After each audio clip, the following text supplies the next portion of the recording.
One of the greatest venues in oval racing history will play host tonight to yet another history-making event.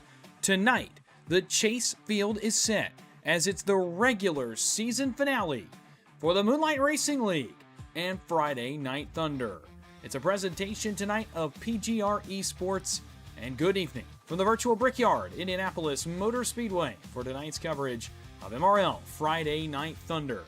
My name is Dawson Wise, happy to be subbing in for Austin Green this week on a Friday night. As you punch the time clock and get your weekend started, what better way to do so than with some racing, and what better place to do it than at Indianapolis? Tonight is the regular season finale. It will be All-Star Week next week. We'll get to that later on in the show about where we go from here, but tonight business to be attended to as the Chase Field gets set, not only for the drivers to make the postseason, but also for the drivers' seeding in the postseason, as in Chase formats, that can often be even more important than just making it in, is getting the highest seed that you can and putting yourself in the best position to race for a championship. Again, want to thank Austin and the folks over at Moonlight Racing League for allowing me to be here tonight. Subbing in for him, hopefully we'll carry the banner well here tonight, not only for MRL, but for those of us at PGR eSports. But again, if you're just kind of introduced to me for the first time, I've been doing this for a long time now, just over 6 years or so that I've been on the broadcasting side of iRacing.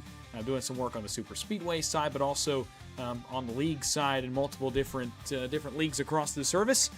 Current voice of the Challenger Cup Series on Tuesday night, one of the voices of the Moonshiners Racing League on Wednesday night, and of course one of the primary voices for PGR, not only on Thursdays, but on our big marquee events as well.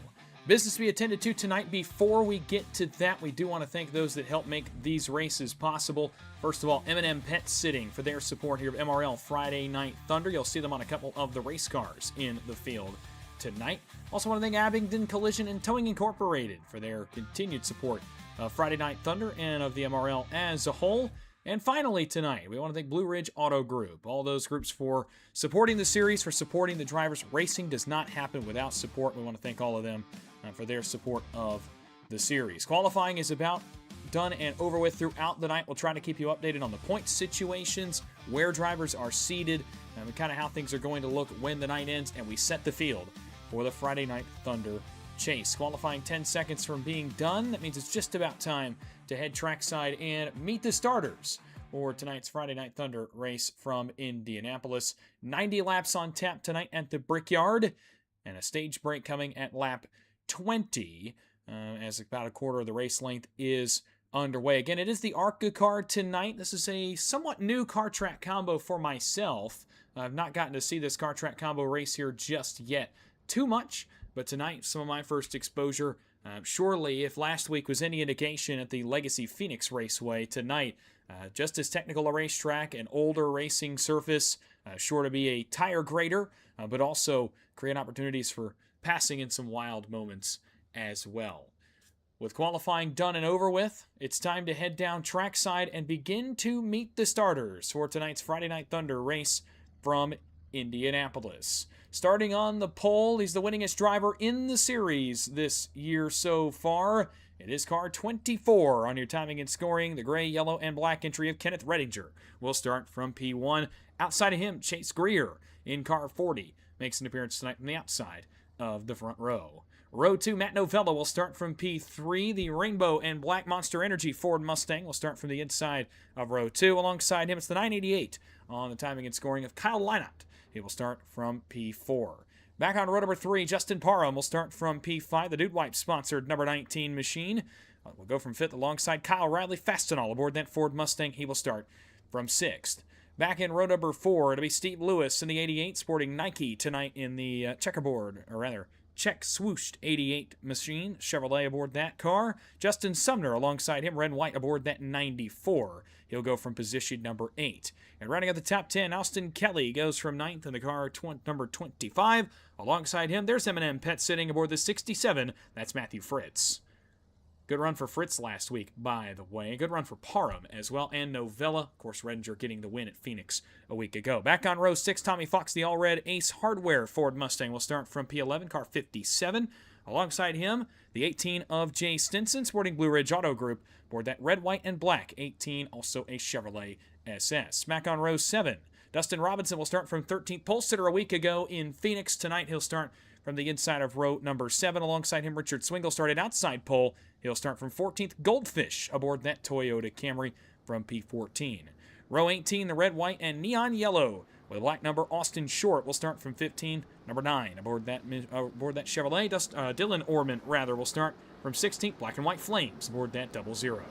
Row 9 and starting in the 17th spot, BJ Bodner in car 32. White, purple, and black aboard that 32 machine tonight. He'll go from 17th. It's green and blue, familiar 99 for Travis Denny. He'll start from 18th in this one. Row number 10, Anthony Tumbero, a bit of a tough week last week at Phoenix, looking to rebound in that Red Bull Mustang. He'll start from 19th. Alongside him, the Ascent Toyota Camry. That's Kyle Lawver. He'll start from 20th. Back on row 11, Lauren Vincent, sporting Bucky's once again this week in car 29. Will start from 21st.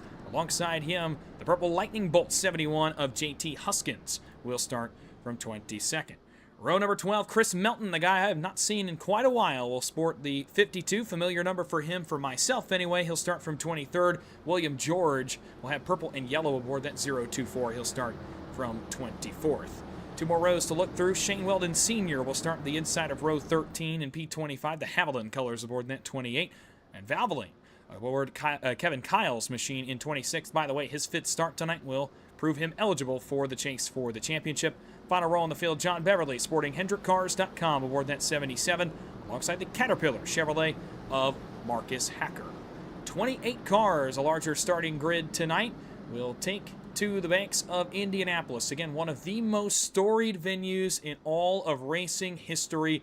And tonight, surely, more history to be made as we set the championship field. Again, Kenneth Redinger got a win last week at Phoenix. He's the winningest driver in the series as of last week, his 3rd win of this season. 3 wins in 9 starts for Redinger so far this year. 2 for Parham, 2 for Stinson, 1 for Novella, 1 for Stevens, who joins them tonight in Indianapolis. Who gets in?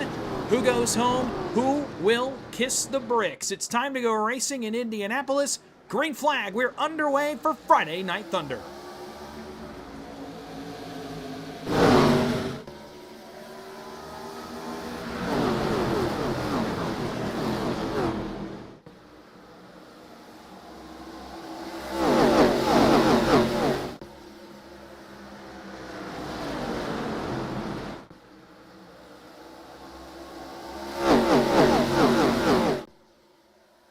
So it works off turn 2. That was Robinson down towards the white line, already approaching the grass as they went 3 wide for a moment, about halfway deep in the field.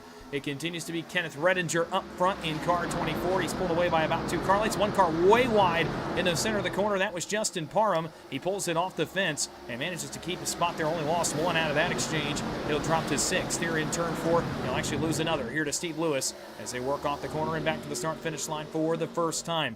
2 wide, about 5 rows deep in the field, but I'd expect this race will single out similarly to last week in Phoenix. Not many raceable grooves here at Indianapolis. The top lane is not going to be incredibly viable tonight. The big thing in this car tonight in this race, the draft, is going to be the great equalizer. It will keep everyone relatively close. It will be more similar to an IndyCar race than perhaps if we brought the O'Reilly car here, or if we brought the next-gen car here, the way it has been racing on the service. The draft will be the great equalizer in this car on the bigger tracks, even at a technical circuit like Indianapolis. We continue to watch the battle for the 6th spot now as Parham continues to drop a couple of spots here. He'll drop 1 to Sumner here in turn 3 behind them. Matthew Fritz is on the move, trying to get another spot from Steve Lewis. That would be for the 8th position.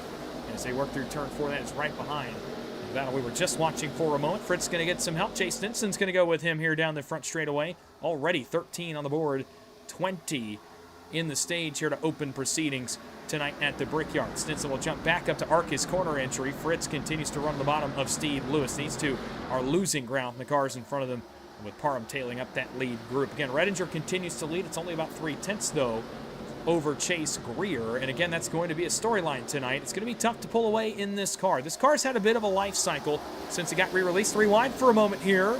So hold things for a second. Austin Short to the inside of Stinson and Steve Lewis, trying to make it 2 for 1 as they work back to turn 3. 3 wide in Indy doesn't typically work on corner entry. 2 wide is braving it. These 2 rows of cars will do so. Again, Robinson's back in the party as well. Trouble further back in the field. It's not yet drawn the caution, but Marcus Hacker and Travis Denny have gone around in turn 3, and now it will draw the yellow flag. The first of the night here just past the lap 3 mark on the scoring pylon. So it's Denny and Hacker around towards the tail end of the field. They have drawn the caution for the first time. We'll go back and take a look at what brought this one out and what puts us under the caution for the first time as we catch them. Actually, when the yellow flag comes out, we're going to have to back it up a little bit further than that. It was a bit delayed. These two are side by side. Again, this was towards the tail end of the field. And going into turn 3, I said 2 wide was braving it. Hacker coming up just the slightest bit, trying to arc his corner entry, get the most momentum out of that race car as possible. Comes up across the nose of Travis Denny, and it is on from there. Take one more look at it here. Again, watch Hacker slowly drift up, slowly drift up. Denny's actually off the wall just a little bit there as you get a good angle looking down from turn 3.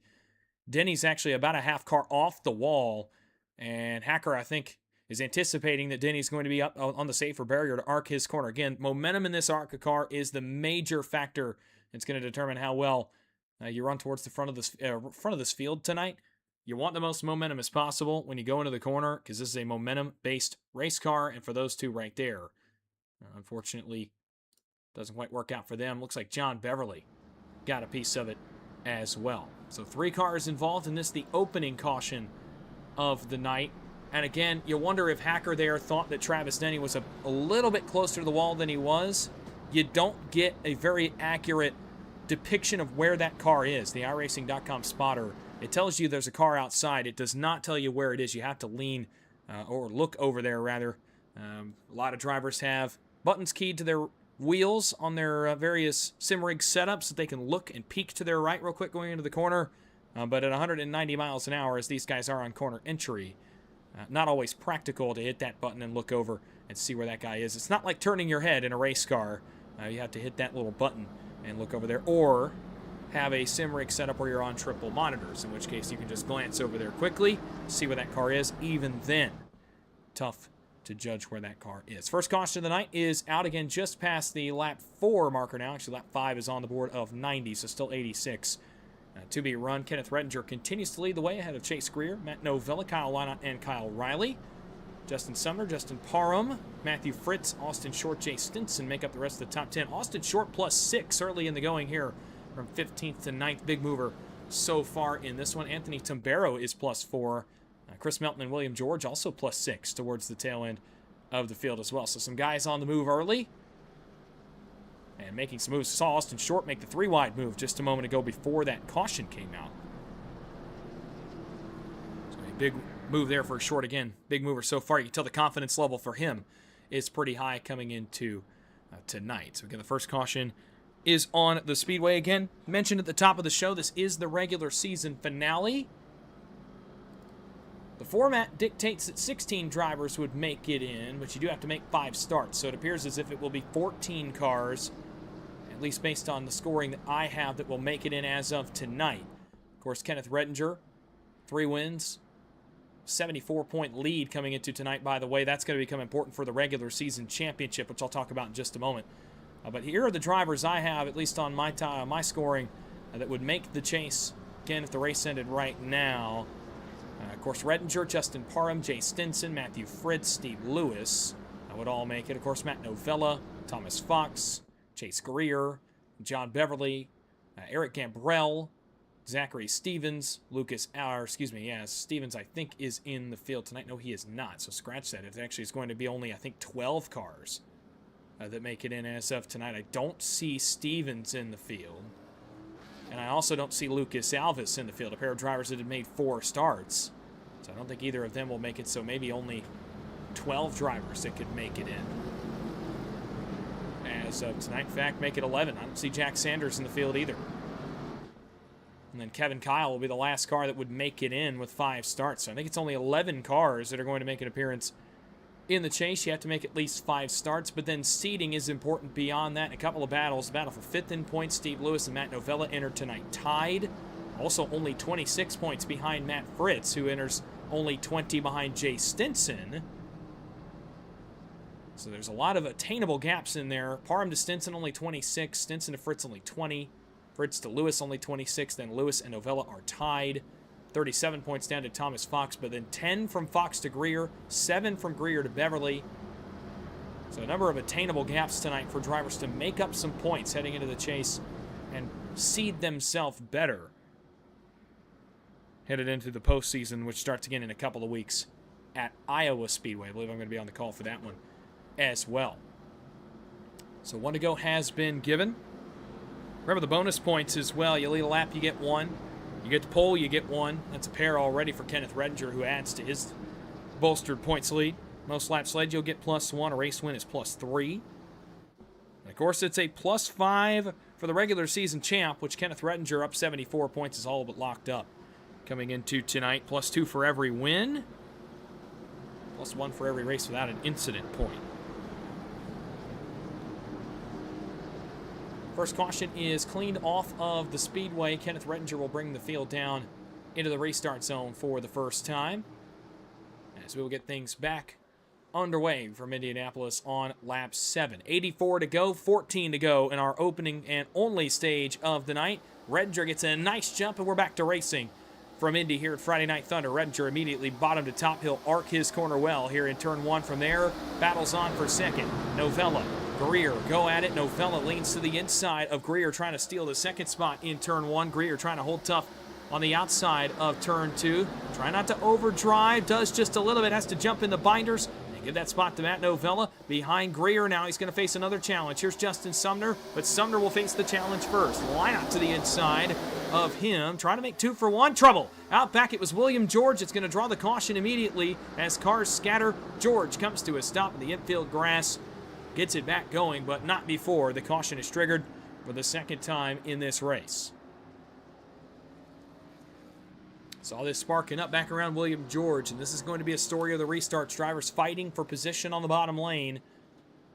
It's going to be a bottom-feeding race. Again, only about one groove is really viable. You can make the second lane work, but for George right there, he ends up going around. Boy, looking back, they were 4 wide staggered here off turn 2. So watch up ahead. That's the 00 of Dylan Orman that gets way up out of the groove. The 25 of Austin Kelly's going to follow him. That's the pair of cars up towards the safer barrier. William George says, I'm going to fill the gap in the second lane and carry my momentum. Again, a very momentum-based car. You got to take your runs. George does, and so does Chris Melton. That's the blue and yellow 52 on the inside. and these guys end up 4 wide. I can tell you one thing, you do not get a 4 wide call in iRacing unless you have a human spotter on the spotter stand in the session with you, giving you call outs. So you don't get a 4 wide call. These guys have no idea, most likely, that they are 4 wide staggered here off turn 2. And I think they're going to play a little bit of pinball. Kelly squeezed between Orman and George. And as they try to fit 4 cars into 3 lanes, yep, right there, Kelly pinballs off Orman, down into George, and it's game on from there. As George goes sideways, Orman and Kelly pick up some damage. Man, great job for a couple of cars to stay out of that one. The problem is, I think they picked up some on the back end. That was Bodner. That was one of those cars, the 32. Couldn't really tell who the other car was. We can see if we get a better look at it here. A little bit of a different camera angle. Again, they were 4 wide and stand corrected. Thought Kelly pinballed off of Orman on the top side. Looks like George actually comes up just a little bit. And gets into Kelly and triggers that one. Again, you don't get a 4 wide call, so the unfortunate part there.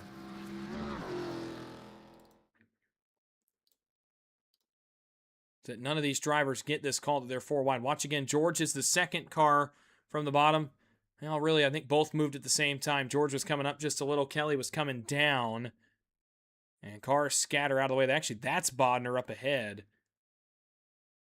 That skates to the bottom side of the racetrack. He does get a piece. There was one other car involved. I think it might have been Kyle Lawver in the 91. They were running right together. So it was Kyle Lawver and BJ Bodner, the other 2 cars involved. Other than that, kind of get away with one there. So under caution for the second time, Redinger continues to lead. This time it's Novella and Greer, second and third. Lineout continues to run fourth, and Justin Sumner's up to fifth. Couple of moves for him on that restart. Kyle Riley maintains his starting spot in sixth. Matt Fritz is up to seventh. Jay Stinson has moved up to eighth from his 12th place starting spot. Justin Parham maintains the top 10 in ninth. And then Austin Short, who continues to be +5, one of the biggest movers in the field, is up to the 10th spot. Tim Barrow is +5. He's up to 14th. Chris Melton is up 8 to the 15th spot. Vincent Huskins both up 3. Shane Weldon, Kevin Kyle also up 3, along with Marcus Hacker after his early incident as well. Let's get into the caution for the second time, about halfway through this opening stage. In fact, we'll take halfway when we get back to green in just a moment. Again, if you're just joining us, you're used to hearing Austin Green. Austin not able to be here tonight, but again, I'm his usual partner in crime on the Thursday night scene for the PGR series, as well as the marquee events. Myself and Austin go back a long ways. We've been calling races together for just over 3 years now.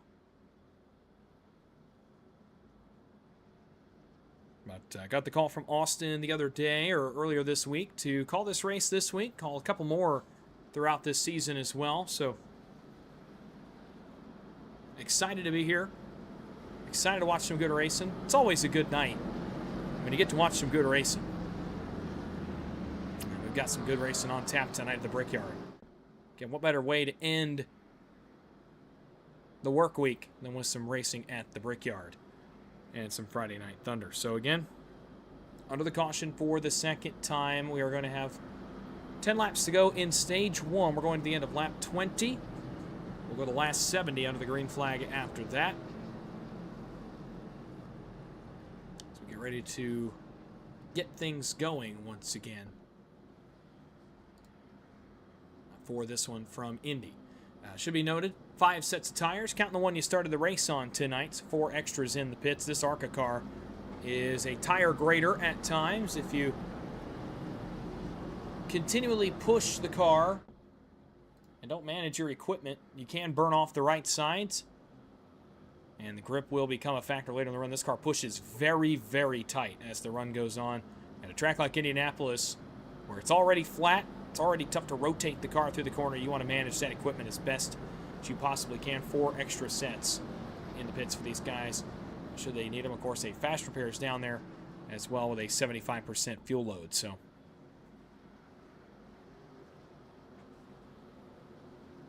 these guys will have one, I like to call it a mulligan. These guys will have essentially one do-over in this race. Should they get into an incident, attain some damage, they get one do-over as a part of this race. It's been all Kenneth Rettinger so far, which was the story of last week in Phoenix as well.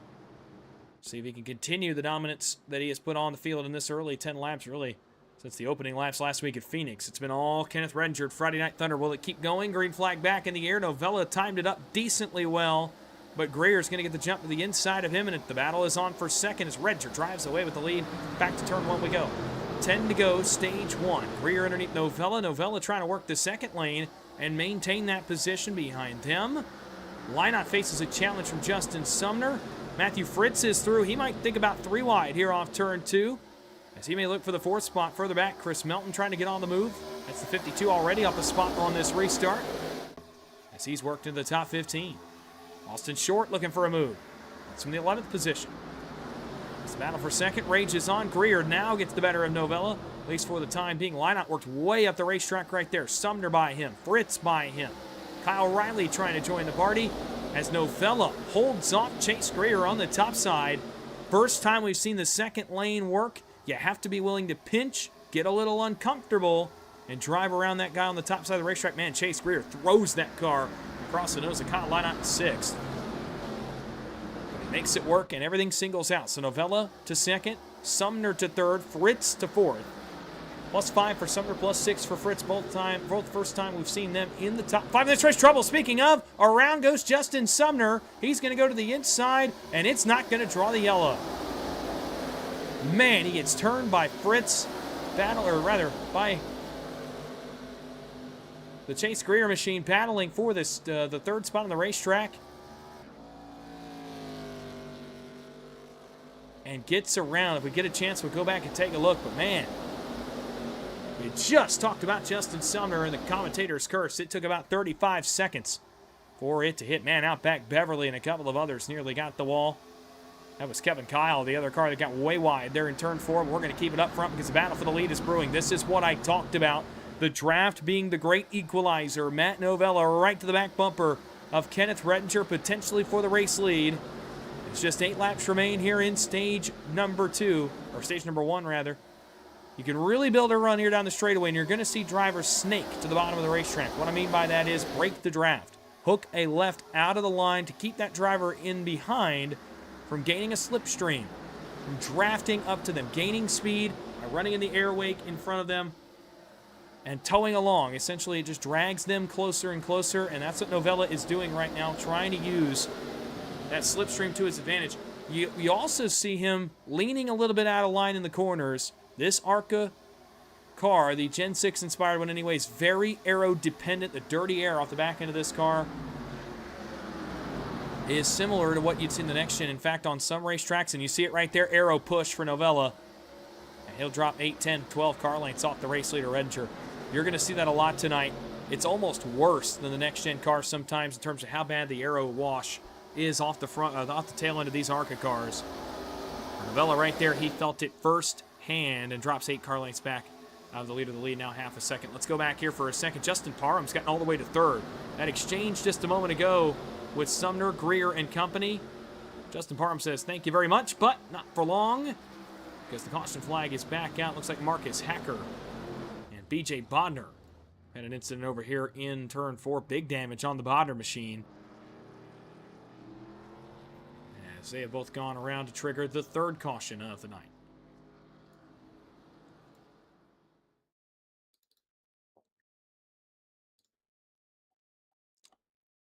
So watch up ahead. It's actually not Bodner that's the first one. It's Hacker that's the first one to get turned. So let's go back a little bit and kind of see what sparked this one up. Oh, man, John Beverly's involved in this too. 3 wide again, similar to the last incident. We were 4 wide on the back straightaway. This time we are 3. That's actually just behind where this one's going to start. Oh, Marcus Hacker's in the wall. He gets in the wall trying to pin it to the safer barrier to try to get the best arc possible for his corner. He gets into the wall, and it drags a lot of speed off that Caterpillar Chevrolet. And nowhere for the 00 of Orman to go. He gets in the back of Hacker. Beverly, an innocent bystander, he gets hip checked by the 27 man. Big hit for Kevin Kyle. Big hit for Bodner. And a big hit for the 28 is Shane Weldon. All 3 pile into that. And Tommy Fox gets a piece as well in the 57. Man, a trio of cars there with some big hits. We'll go back and take another look at it here. I'll kind of show you again what I mean. So watch the 27. He sees pinned to the wall. He's trying to pull that car off the wall. Dylan Orman runs right in the back of him going into 3 and turns him sideways. And around goes Hackerman. Big hit there, and big hit there. Hacker's got big damage. Kyle's got big damage. Oh, man, then Bodner gets turned in the secondary by Weldon, who also has damage in this, along with John Beverly. Back and take one more look at it before we go back to live action. And again, it's not the greatest view of it, so we'll go back and try to find a better camera angle of it here, but you're going to see the Orman car here, the 00. You see the 27 is pinned to the wall. As he's pinned to the wall, as he tries to pull that car off the wall right here at the end of the backstretch. You see him pinned to it? It scrubs speed off the car. And Orman has a car behind him. He can't lift out of the gas. He tried to get off of it and stay off the back of the 27, but no dice. Gets right into the back of Hacker, sends him sideways. Again, Beverly nowhere to go, and then the big hits for BJ Bodner, Shane Weldon, and Kevin Kyle, and then Tommy Fox catches a piece in the secondary as well. Getting close to the end of the stage. Lap 16 on the board. Continues to be all Kenneth Redinger so far. So he's led all 16 of the laps in this race. Novella got as close as anyone has gotten so far in this race on that last restart. But you see how hard it's going to be to negotiate that dirty air off the aero of these ARCA cars. Again, this car got an update. It used to be the old style Gen 4 style ARCA car for a very long time on the service. And about a year ago now, a little over a year ago, the updated body style, which is the newer Gen 6 look, came to the service with the new ARCA engine package and aero package. It's proven to be a lot of fun on a lot of racetracks. The intermediates are an absolute blast in this car. You can run anywhere you want to. It's a lot of momentum-based racing. The dirty air matters, but again, you can pin that car on a lot of the intermediates wherever you want to. Now, at Indy tonight, obviously a unique circuit, and the way it races, it's going to be a primarily one-groove racetrack, but this car is still fun, very momentum-based, very tricky at times. It can step out. Sometimes feels like you're driving on the edge, really more of an older school feel to it than what we get, I would say, the Gen 7 race car. It's closer to the modern O'Reilly Series car than what we have in the Cup Series right now with the Gen 7. We'll get one to go right here. It will be 3 laps to go in the stage when Redinger takes the green flag, so a bit of a short jaunt here to the end of stage 1. Again, the only stage break of the night going to come out on the conclusion of lap 20. Here in just a few moments. Redinger, Novella continue to run on the front row. Justin Parham swooped in and took third on the last restart. He'll stay there for now. Chase Greer is in the 4th spot. Then Matt Fritz is 5th. Jay Stinson is 6th. Kyle Riley is the 7th place car with Austin Short in 8th. Dustin Robinson 9th and Chris Melton 10th. Melton is your biggest mover, plus 13 on the night for him. Plus 10 for William George. You saw the incident with him a couple of cautions ago. Damage on that car was not severe. He was able to come down and address what little damage he did have, get back out on the racetrack, and now is trying to get back inside the top 10.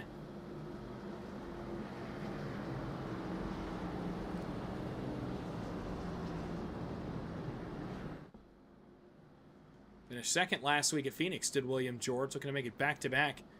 Good runs for him. Same for Parham. Finished 3rd last week at Phoenix. Matthew Fritz finished 4th last week.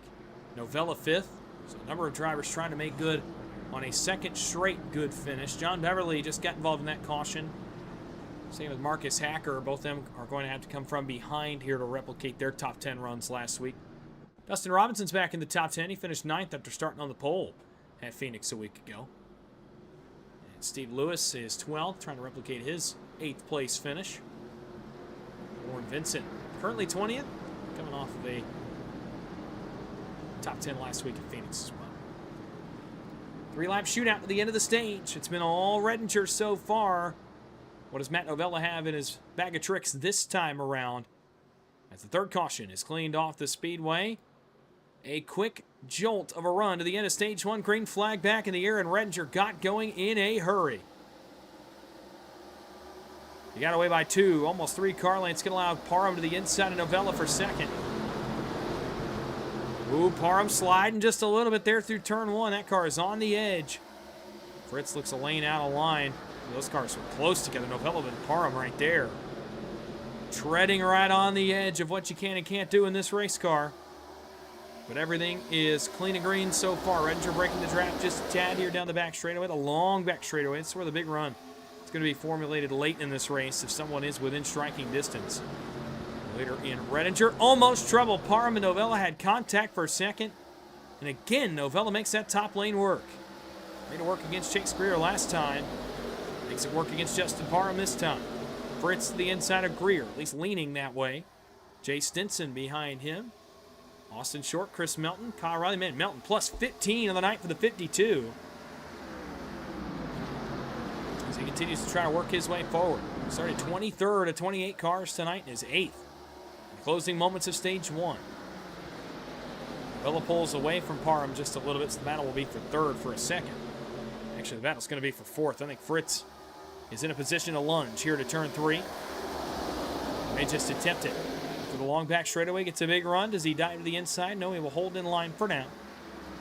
See cars leaning, a headlight out of line. And when I say they're going to poke the headlight out, again, that is just to prevent some aero wash across the front of this race car. Allow them to rotate the corner without pushing tight, driving through that dirty air off the back of the car in front of them. So if you ever hear me say poke the headlight out tonight, that's exactly what these drivers are doing. Redinger back to the line. Novella's going to launch a charge as Austin Short lunges on Jay Stinson. That was further back in the field. About the 6th spot in line, but it's all Redinger for now. But here comes Novella. Does he have one run in him here at the end of this stage? Drops a bit of gap there in turn 1. Redinger in clean air is able to drive away by a couple of car lengths. As Melton takes a run on Short, that's for 7th. How about it, Chris Melton? What a great run to open this one for Melton. As he will look for 7th. Austin Short not going to give it up, though. 2 by 2. Too wide, rather, through turn 3. Short not giving an inch. And will hold the spot. Impressive there for Short as behind them. Robinson tried to get 9th from Riley, but up front. Stinson takes a run on Fritz, but it's Kenneth Redinger who goes wire to wire, similar fashion that he did last week at Phoenix. He'll do so again tonight and win the only stage of the evening at the Brickyard. But again, the trapping, the great equalizer, is going to prove tonight if drivers can keep it within arm's distance. There is a scenario where a driver lunges there into turn 3 and tries to get the win when this race comes down to business time. Tell you what we're going to do. We're going to take our one and only commercial break of the night.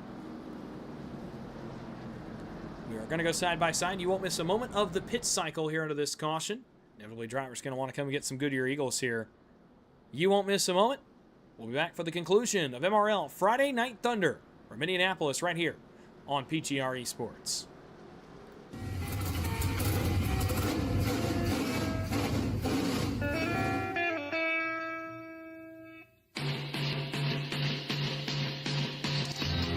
Green flag is in the air. We are racing.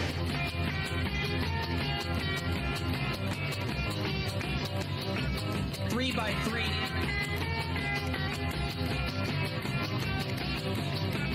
Almost no trouble. Around goes Alex Hill. On into the outside wall goes Hill. They're wrecking big time out back. We're not going to throw a caution.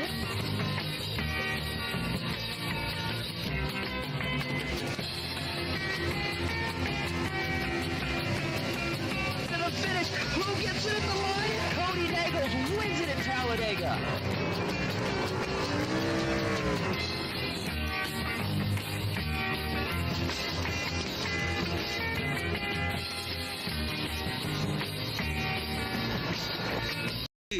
Have created our own drink company. the fastest growing sports drink in history. We want pride! We want pride! Ladies and gentlemen, we got paddles. The monkey has pride! This season, we are hydrated. The official sports drink of the UFC. It's on! Oh, that's good.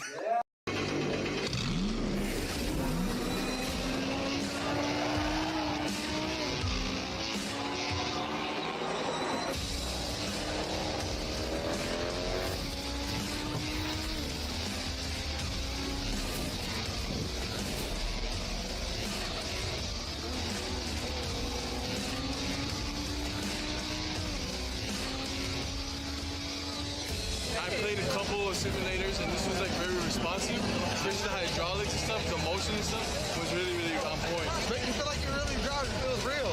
It adds so much to the experience. It's just really, really cool. It was pretty awesome.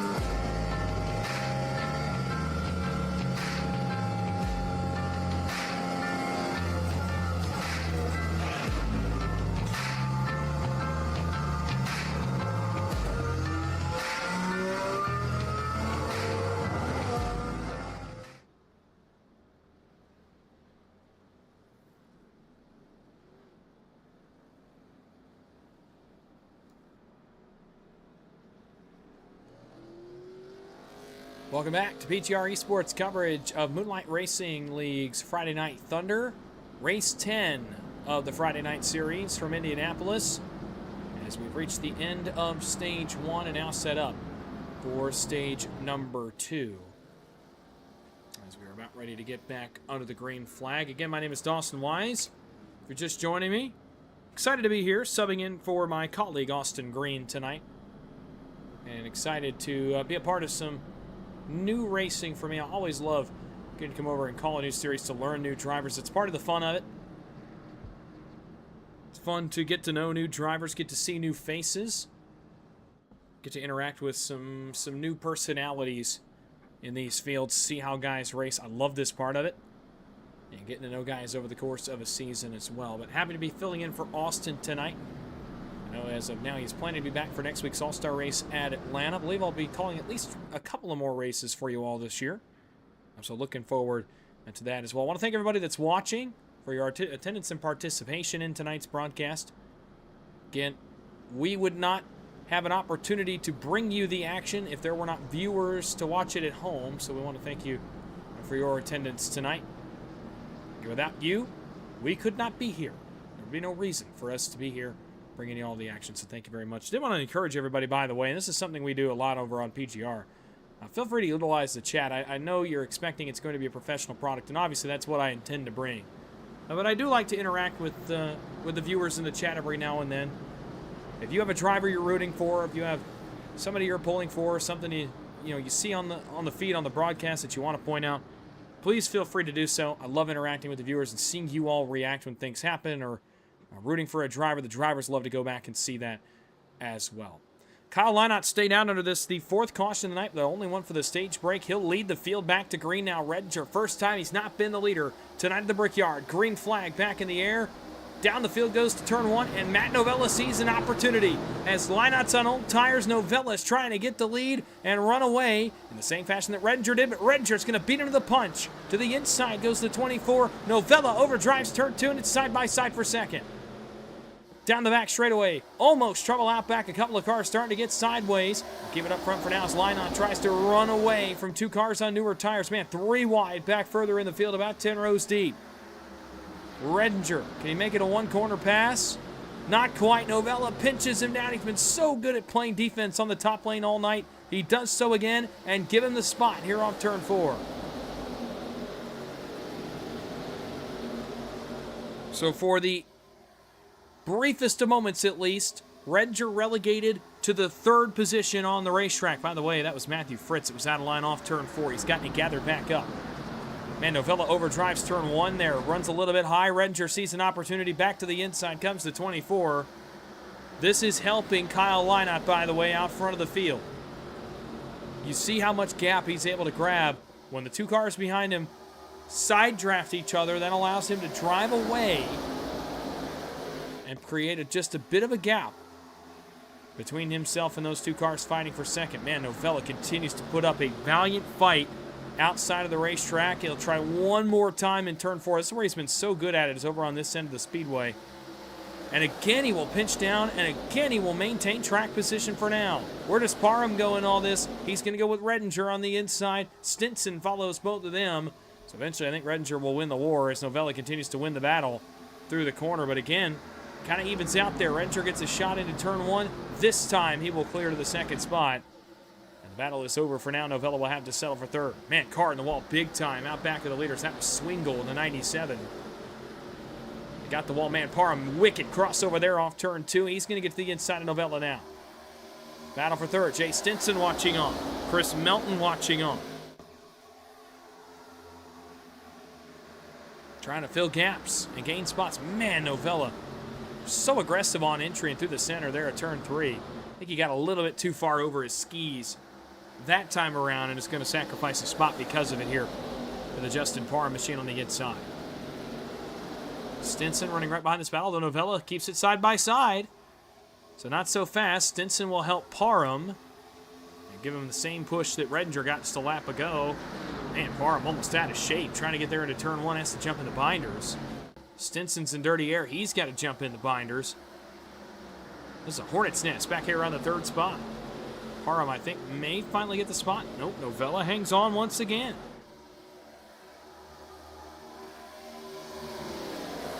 Props to the Monster Energy Mustangs. Doing a good job of making this tough, but in front of him, we got a battle for the lead. Kyle Leinart trying to run away from Kenneth Redinger. Redinger right at the back bumper. He's going to try the outside here. Wow. First time we've seen him kind of try the outside. Comes across the arrow wash. Trying to get a run top to bottom and kind of dive in the corner. It doesn't really work for him there. He will maintain position, though. Oh, trouble. Somebody's going to hit the pit wall. Big hit. Back there for the Tumbero machine, and he gets blasted again. That was Travis Denny. And Tumbero head first into the pit wall. Brings out the 5th caution, and that may be a night ender for Anthony Tumbero. I wondered if anyone would get down that way.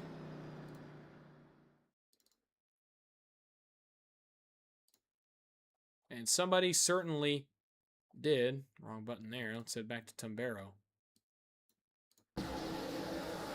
And, oh, it's up top of him. Kyle Lawver gets a little bit loose, has to pull it off the wall. Oh, and then tries to squeeze potentially through the center of Kelly and Tumbero. And I'll give Tumbero props. Tried to make the save, but going that fast is unable to jump in the brakes and just pile drives the end of that pit wall. And what that does is it, similar to what happened to Kurt Busch at the Brickyard several years ago, it vaults him back on the racetrack. And nowhere to go for Travis Denny, who gets a piece of him there at the tail end. Good look at it here. Watch Lawver get up towards the outside wall. And have to pull it off the fence. And, man, pulls it left in extra time. And, oh, man. Oh, nowhere to go for Denny. But that's a huge hit for Tumbero. Oh, and then you hear the motor go right there. So I think it is going to be a night ender for Anthony Tumbero, as you heard the motor go right there at the end of that, replay angle. One more look at it. Look at Lawver up against the outside wall. He's going to kind of pull his car off the wall, and he's going to pull down a second time to make the move on Austin Kelly. He has no idea Tumbero is there, and a big hit for him. And then Denny, I wonder if he thinks that the 69 is going to come back up the speedway more and goes to commit to the bottom. And that car abruptly stops on the bottom side of the racetrack, and nowhere for the Travis Denny car to go in that one either. Let's actually go to one more replay angle here. Why not? Show you an onboard camera of what it's like to hit the pit wall here at Indianapolis. Oh. Oh. I think it's hit by Denny. A couple of big hits. Man, very reminiscent of Kurt Busch's accident at the Brickyard back several years ago. I think it was 2017. Kurt Busch and Clint Boyer and company had that big incident here at the Brickyard on the front stretch. And similar there for Tumbero, and I believe he has indeed called it a night. That is the, well, no, he is back on the racetrack, so pardon me. Counted him out a little too quickly there, and in fact, he's only lost 1 lap, so he must have still had the faster pair in the back pocket. Marcus Hacker has called it a night. He'll be credited with 28th tonight, as he retired back on lap 14. Richard Swingle, he saw his hit to the wall a moment ago. He is fixing some damage on pit road. He's currently 26th. Fifth caution of the night is out on lap 29. A bit of a longer green flag run there than what we had in our first stage, as we are about to the 1/3 mark here of this one. Going to continue to be Kyle Leinart out front. Redinger had just gotten around Matt Novella and had just started to launch an attack on Leinart there when the caution came out. So we'll see if Redinger can get the jump here on this restart, get back to the lead, and see if we can establish a green flag run in this race as well. We had just started to get singled out and spread out enough that I think we were getting ready to have a green flag run. Just didn't quite get to that point right there. So again, Kyle Leinart continues to lead ahead of Kenneth Redinger, Novella, and Justin Parham on row 2. Jay Stinson and Chase Greer, 5th and 6th. Austin Short and Kyle Riley, 7th and 8th. And Steve Lewis and Lauren Vincent, 9th and 10th.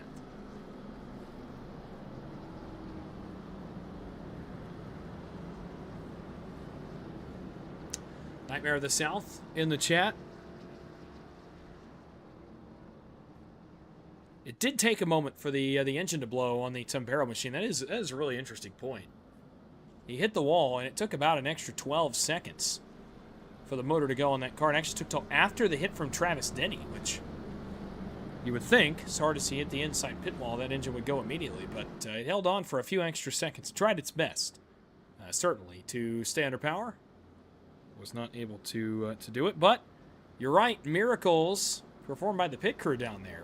So Tumbero only lost a lap. That's a decently long tow. Indianapolis is a pretty tough place to tow into your pit box and try to get out still on the lead lap or only 1 lap down.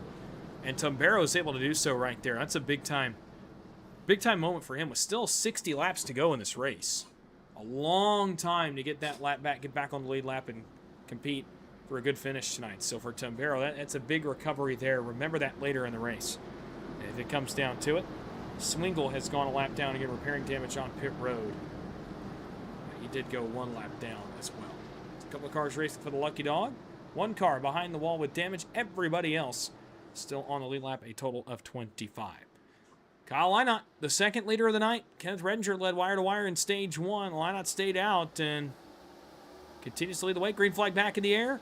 Leinart's off and running. Another good restart. It's going to bring Novella. Oh, trouble. Outback 1 car got the outside wall. We're going to keep it green as everybody gets on the brakes. Almost trouble there, about 15 cars deep in the field. Oh, man, now Lauren Vincent. That wasn't Lauren Vincent. It was Lauren Vincent. The 29 that got the wall. The Bucky Chevrolet got it and got it big, and now it's going the wrong way. Lawver, Tommy Fox, 3 wide. This hasn't worked a couple of times tonight. Can we make it work here? For now, yes, but Beverly, a big dive to the inside, and we're going to try 3 wide into the corner, and Vincent, that was smart there. A race saver, perhaps. Ooh, almost trouble up ahead. Austin Kelly and Justin Sumner almost come together. But they maintain. And for now, things settle out just a little bit. Oh, man, Tumbero's coming back to pit road. So something still amiss on the 69. Redinger and Novella continue to battle for second. That's allowed Kyle Leinart to drive away with the lead just a little bit here. You want to talk about, he's looking in his mirror saying, man, keep doing this. He's opened up an 8/10 lead. Redinger now clears Novella for second. Austin Short's trying to get around Jay Stinson. That's for 5th.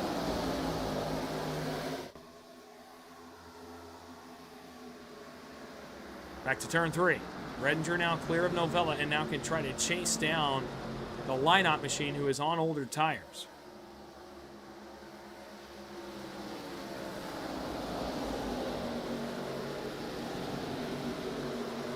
believe he pit under the caution right before the stage break. Decided to stay out and just flip it by a few laps. Not a bad idea. He's been able to maintain track position since we went back green in this second stage.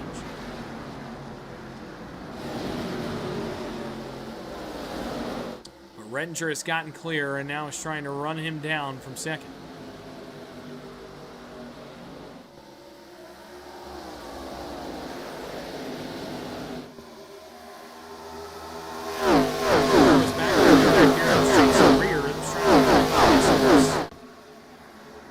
Get around the Austin Short and Jay Stinson machine, so I can relegate that spot for now. Here comes Justin Sumner. He was up as high as third a moment ago. Him and Chase Greer got together in that incident just a little while ago. And Sumner's worked all the way back inside the top 10. In fact, he's going to grab second from Greer here. Riley will get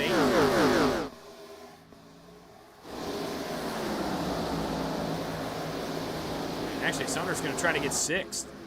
Oh, but Short's going to come up. You can see that coming from a mile away. Short overdrove the corner and did it a second time. Couple of cars go sideways. Short hammers the inside wall, comes back up and gets clobbered. He got hit by Chris Melton. Oh, man. Shane Weldon in the secondary. Melton's engine is expired. I think there was one more car involved in this as well. Couldn't tell which one it was. Oh, man. What a great day it was for Austin Short in stage 1. And that car is not going to make it back to the pit lane under his own power. And he had already come up once in turn 1. The second time he came up, he got Sumner right in the left rear, and man, hitting the Brad Keselowski style spot right there on the inside, actually about where Scott Dixon hit, if you remember when he flipped. Oh, nowhere for Melton or Matthew Fritz to go. Both of them get involved. So Fritz was the other car. Lawver actually got a piece as well in the 91. For Melton, nowhere to go as the 9 of Short. Oh, and then for Weldon right there at the end as well. For Short, there's not much he can do. Both of his front wheels came off the axle when he hit the wall. And he shot back onto the racetrack at a high rate of speed. Melton had committed at the top. Thought he had it missed. You see right here, look at this hit for Austin Short. Oh my goodness, all 4 tires off the ground. And then, oh, for Chris Melton, he's on the brakes. You see the tires squealing there, trying to get on the brakes. And for he and Matthew Fritz, nowhere to go, helpless as a driver. To commit to a line, try to gas up and get through it. And just not much you can do when that car comes vaulting back onto the speedway. We'll see a couple more angles of it here.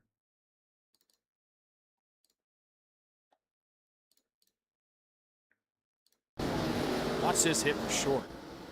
Oh my goodness. Then the hit for Melton too. Melton's engine goes, Short's engine goes, although both of his tires are off the axle. He wasn't driving back anyway. Let's get a couple onboards while we're at it too.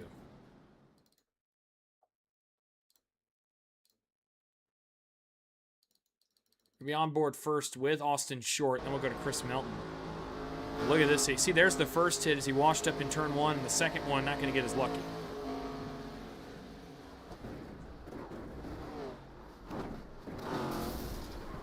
Oh, man. This gets blasted by Melton.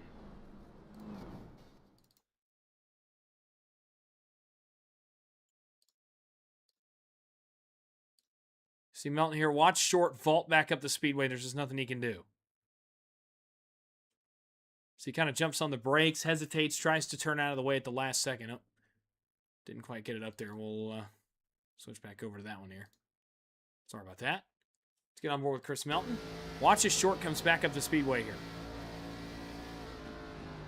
You see that little hesitation from Melton, almost like he panics a little bit. He does not think Short's going to shoot back to the right onto the speedway, and unfortunately for him, nothing he can do here. That car is laboring around the racetrack.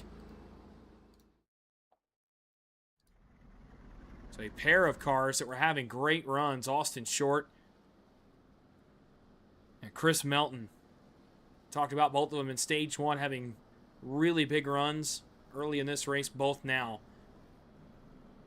At the very least, they're behind the 8 ball. Chris Melton, in fact, both of them have called it a night. Man, what a tough break. For cars that were running inside the top 10, both have taken their cars to the hauler and will be pulling out of virtual Indianapolis early, just short of the halfway mark. So Melton and Short, a tough break, and a good call in the chat as well. We'll get to that in a second. Swingle, Vincent, and Huskins all on pit road addressing some damage here under this, the 6th caution of the night. But a good call in chat about that one hurting Lynott as well. He had built up about a 7/10 lead over Kenneth Redinger. Now, I will tell you, Kenneth Redinger came to pit road right here. So Redinger is all the way back in 14th position. So he's got even more ground to make up. So really, talked about it hurting Lynott and the fact that Kenneth Redinger was closer to the race lead. Now, Redinger back in 14th. Kyle Lynott. This call continues to benefit him. It continues to work out. To maintain track position as chaos happens behind him, it just allows him to pace, lead more laps, gained a bonus point, by the way. Of course, leading the lap, but allows him to stay out front, more importantly, and continue to make this strategy work for later in the race when the tires are even. He'll be towards the front of the field in contention, potentially for a victory.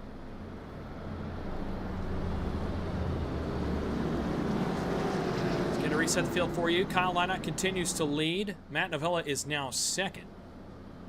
Jay Stinson and Justin Sumner will make up row number 2. Kyle Riley, Chase Greer back on row number 3.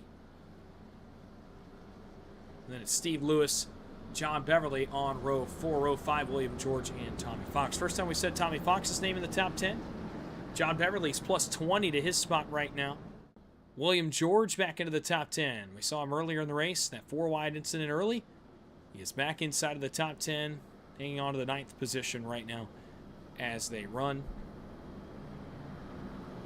Plus 8 for Jay Stinson as well, up to the 4th spot for the 18. Kenneth Redinger is actually going to line up again back around the 14th position here. The dominant car of the night to this point. Going to have some work to do, and he's back around that area where the chaos has struck a couple of times in this second stage. Could flip the entire race on its head if Redinger's involved in a crash here in the mid stages of this one. 6th caution cleaned up.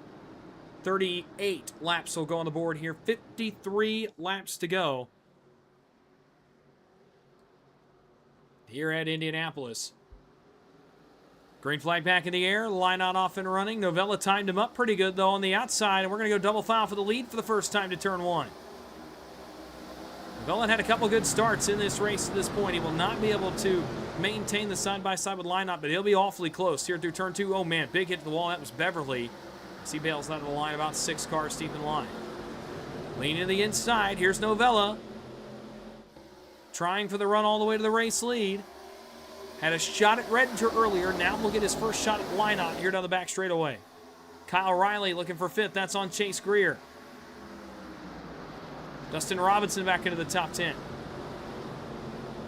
But instead of Novella getting to the lead, it's actually going to be Justin Sumner jumping around the inside. Highest Sumner has been since getting turned earlier in the race.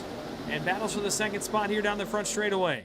Stinson will stay topside with Novella. Riley's going to break out of line and try to get to the Sumner machine. Can't quite get there as he tries to use a toe to get alongside Chase Greer. Sumner left with no help. We'll have to just file in and stay 3rd for now. 39 of 90. Oh, man, Novella into the wall. Sumner into him. Stinson into Sumner. Not sure how we kept that one going, but we do. And somehow we stay green. Ooh, Tommy Fox got the wall in the 57. He's dropped from 10th to 17th. Steve Lewis up the inside. The Nike 88 will bring William George with him to the bottom side of the racetrack. As here's Sumner on Stinson. Stinson got around after the exchange there as Novella got the wall, but Sumner trying to make it a 1-for-1. Not going to work. Greer's going to cross him over. Stinson down to break the draft. Greer trying to make 2-for-1. As he got alongside, tried to get alongside Stinson there. Couldn't quite do it. Lynott continues to lead. By the way, Kenneth Redinger is 11th, but he's not been able to get any further up than that yet. It's tough sledding so far. The driver of the 14th. Oh, trouble. Greer gets turned. Sumner turned Greer to the wall. Both cars with big damage. And for the second time, the 40 and the 94 come together in this race. They both get the wall, and now they're both laboring here in turn 3. Redinger's going to get a couple of spots off that. He's going to go all the way to 8th out of that exchange.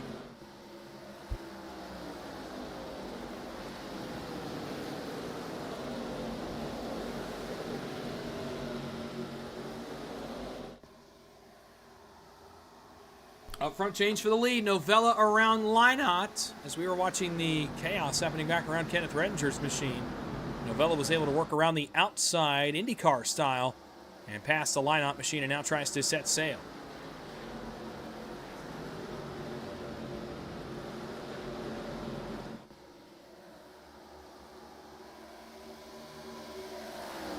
With 41 complete, Novella finally gets his shot at the leader and makes good as he bypasses Lynott for the race lead here on lap 41. So just inside of 50 laps to go, 4 laps from halfway. Continues to be Matt Novella that leads the field off turn 4. Again, the draft will keep Lynott close. Jay Stinson's worked into this battle as well. He's up to 3rd. Steve Lewis is all the way up to 4th. Riley is 5th. George is 6th. Man, a big change here in the top 10. Dustin Robinson, last week's pole sitter, is up to 7th.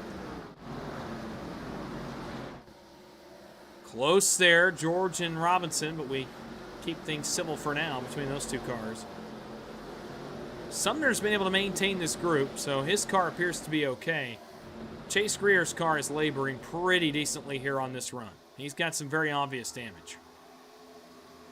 So keep an eye on him as he tries to labor around with that damage. Out back Sumner on Robinson for 7th.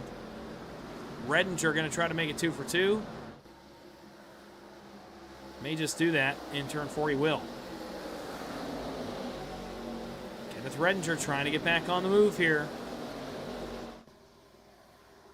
Ooh, car on the wall, Lauren Vincent. Everything stays A-OK for now. Top 3 broken away. Then it's the next 6 after that. And then it's all the way back here to Justin Parham, who leads a group of 6. The group's in order. Novella, Lynott, Stinson have pulled away. Then it's Lewis, Riley, George, Sumner, Redinger, and Robinson. This group back here, Parham, Kyle, Fritz. Then another group that's kind of split off. It's Orman, Beverly, and Kelly. And then the group with Vincent, Lawver, Bodner, and Swingle. Then the laboring car of Chase Greer, Travis Denny, Shane Weldon. He's back a little bit further. Tommy Fox is back here. So is JT Huskins. And so is the lap car of Anthony Tambera, who has maintained the draft for now. Just riding around, logging some laps, trying to get through the middle stages of the race. At least get to a point where perhaps he could get back in it later. Almost contact George and Riley. Almost contact Sumner and Redinger. I'll turn 2. Again, these guys racing 2x2 is not allowing this second pack to catch up. In fact, it's losing them time. See the delta there, left side of your screen, 3rd to 4th. 1.3, 1.4. Almost 1.5 seconds between the two packs now. They're getting close to out of draft range where that group could pull away and create a 3-car break. Redinger right on by Robinson. Robinson got way out of the groove. These cars are trying to stay within about 1.5 seconds. That's about the draft range of this ARCA car. That's where they're trying to stay in this race. Continue to watch Steve Lewis. The top 3 are separated by the way they're not exactly together. William George underneath Sumner, or there's Sumner around the outside of him. So clear to me that Justin Sumner's car is still okay after that incident earlier with Chase Greer.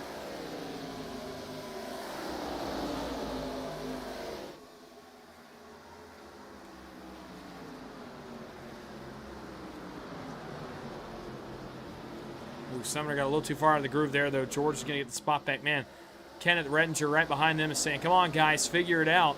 We're losing the next 2 in front of us now. And that, in fact, they are doing. Already lost 6/10 to the guys in front of him, just running 2 wide here. Well, that's going to help. Riley around Steve Lewis, the battle we're watching on the middle of your screen. That's going to help that group behind them. And them running too wide is going to bring these cars right back into it. So, in fact, the Parham, Kyle, and Fritz machines are working back into this as well. So these guys run too wide. It's dragging those cars back into it. Oh, Kenneth Redinger staying off the wall.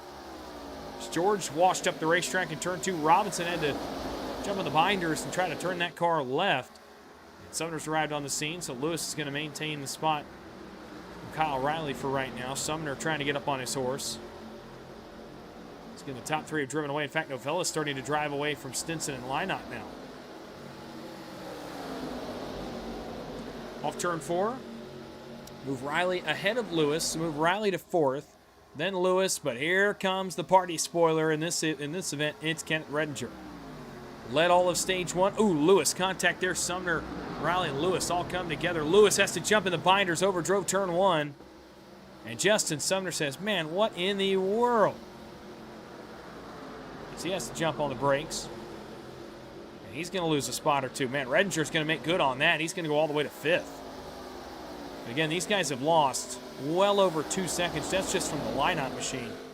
They're almost 4 seconds back from the leader.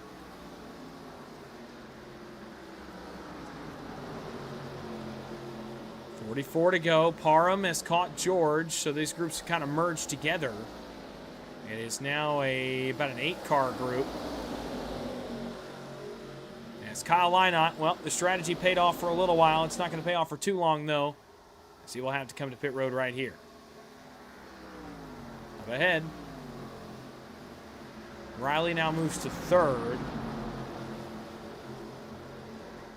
Sumner is going to jump in behind Lewis. Ooh, Parham got the wall in a big way. Kevin Kyle got into him. These guys try to sort it out. Back around the back half of the top 10. They're going to keep going, though. Up ahead, another battle. Justin Sumner to the inside of Steve Lewis. This is for 5th. And he'll get the spot pretty easily there. So move Sumner up to the 5th spot. He'll now chase Redinger and Riley.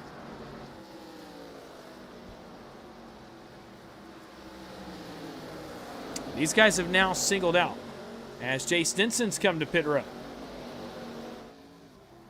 So likely that we are seeing a cycle of green flag pit stops here. As lap 49 goes on the board, we'll see if that is just an off-cycle thing for Stinson and Lynott. Did not know Stinson was off-cycle. See if that's an off-cycle thing or if that is a scheduled pit stop thing for a lot of the leaders.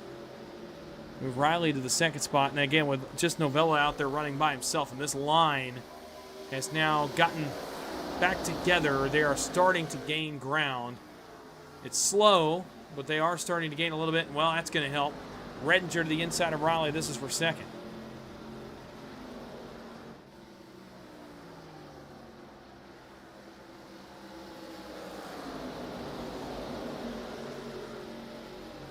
I think it is a scheduled stop. Here comes Sumner. Here comes Novella. So, yeah, a scheduled cycle of green flag pit stops here on lap 50 is underway. Likely still 1 to go with only 75% fuel in the car. Likely still 1 pit stop to be made after this one. So, Redinger is going to overtake the lead. And then from there, man, it is a mess from 3rd on back. Look at this group. Parham back to Robinson. 6 cars.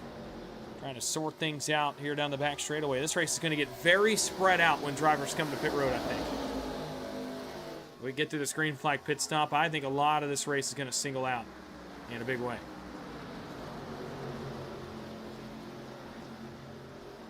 Parham got the best of all of them right there. Drives all the way through the group and gets up to the 3rd spot. At least provisionally on the racetrack. And here come another couple of cars. Riley to pit road. Lewis to pit road. Both of them are going to make it. One car tried to make it, I think, in Fritz. He did not. Dylan Orman's going to pit. John Beverly thinking about it. Got a little bit of hot on entry there, but he makes it. And the lap car of Anthony Tambero is going to pit there as well.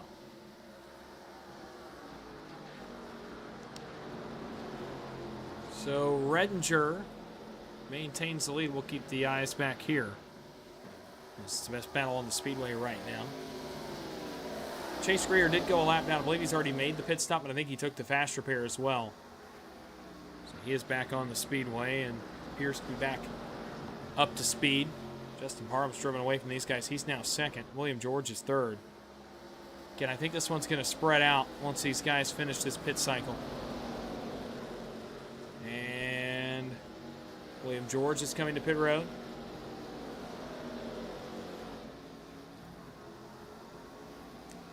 So really, we're only going to be left with a group of cars left to pit. 14 of them. Now make it 12. George and Denny are on pit road this time. Redinger, Parham, Robinson, Fritz, Kyle, Kelly, Swingle, Lawver, Vincent, Bodner, Weldon, and Huskins, I think, are the cars that are left to pit at this point. Yeah, you're watching the battle for provisionally third. It's third right now. I don't think it's going to cycle out that way.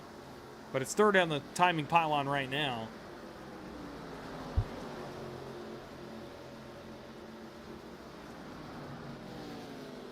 Dustin Robinson trying to hang on over Matthew Fritz, Kevin Kyle, and Austin Kelly.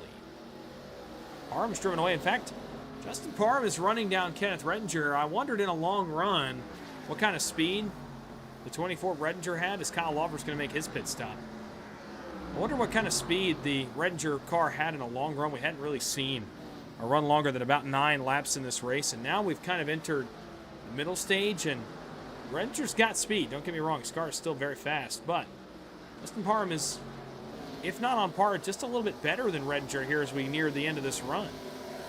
He's maintaining pace. Now, it does have the draft, and that certainly helps a little, but still have to maintain the momentum, and he's done a good job of maintaining his momentum and kind of keeping, again, about an arm's length with Redinger.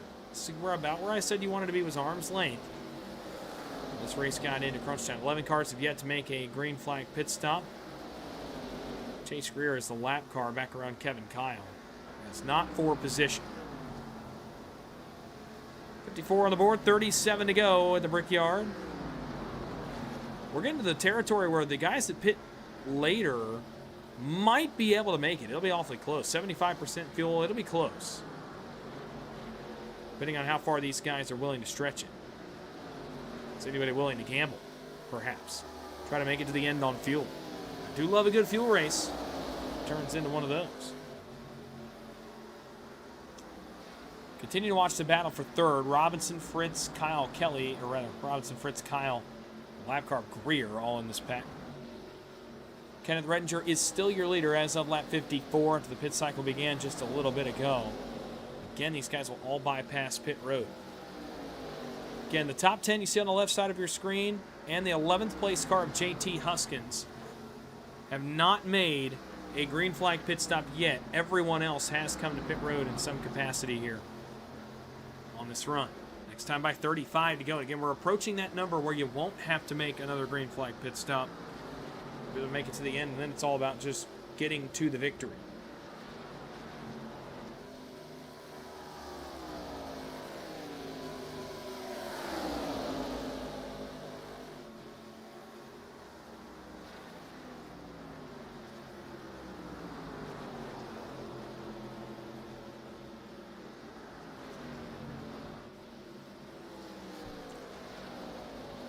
Shuffling back here.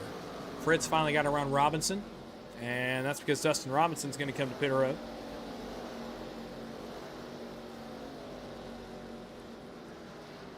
So Dustin Robinson makes his pit stop. Lauren Vincent is going to make the pit stop here on lap 56. That leaves 9 cars left to pit, including your leader, Kenneth Redinger. Continues to hold a 1-second lead. Justin Parham's not let him get away. He's not gained anything over the past about 8 laps either. Less than 8 laps, about 4 laps. He's not gained a ton, but he's not lost anything either.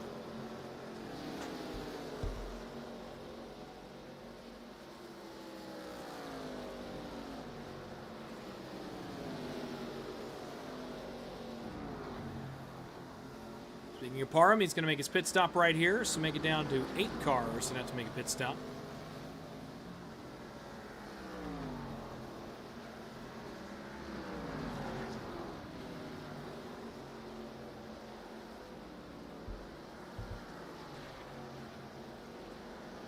And everyone back to Huskins still has to make the stop. Novella has cut some delta, by the way.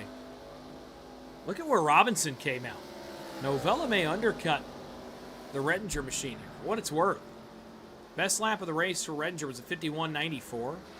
His last lap was a 52.99, over a full second slower than his best lap time. Novella's cut over a second off the delta. He may very well undercut the Redinger machine here on new tires. This may work for Novella's favor. And everyone who pit early, it may work better for them, as they are running consistently about half a second faster than the leader.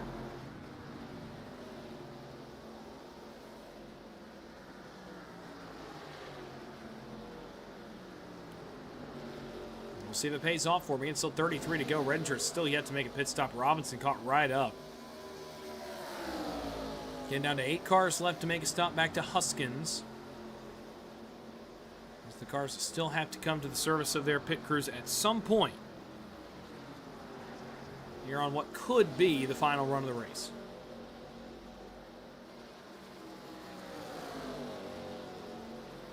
Redinger staying on the racetrack for now.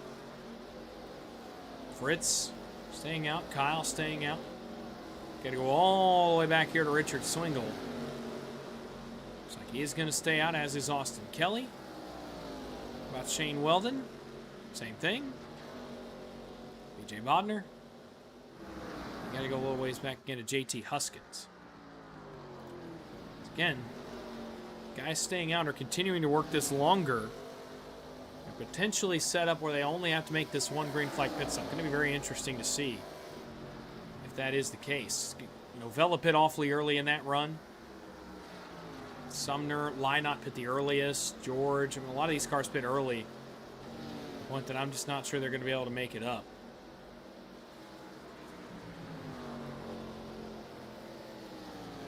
And speaking of pit stops, here comes the leader. Kenneth Redinger turns left onto the speedway, and with 31 to go will make his pit stop. Matthew Fritz is going to stay out. So is Kevin Kyle. So is Richard Swingle, I think. Yep, he's going to stay on the racetrack. Kelly, Weldon, Bodner all stay out. Novella just lapped by JT Huskins, so he actually just gained that position under the green flag.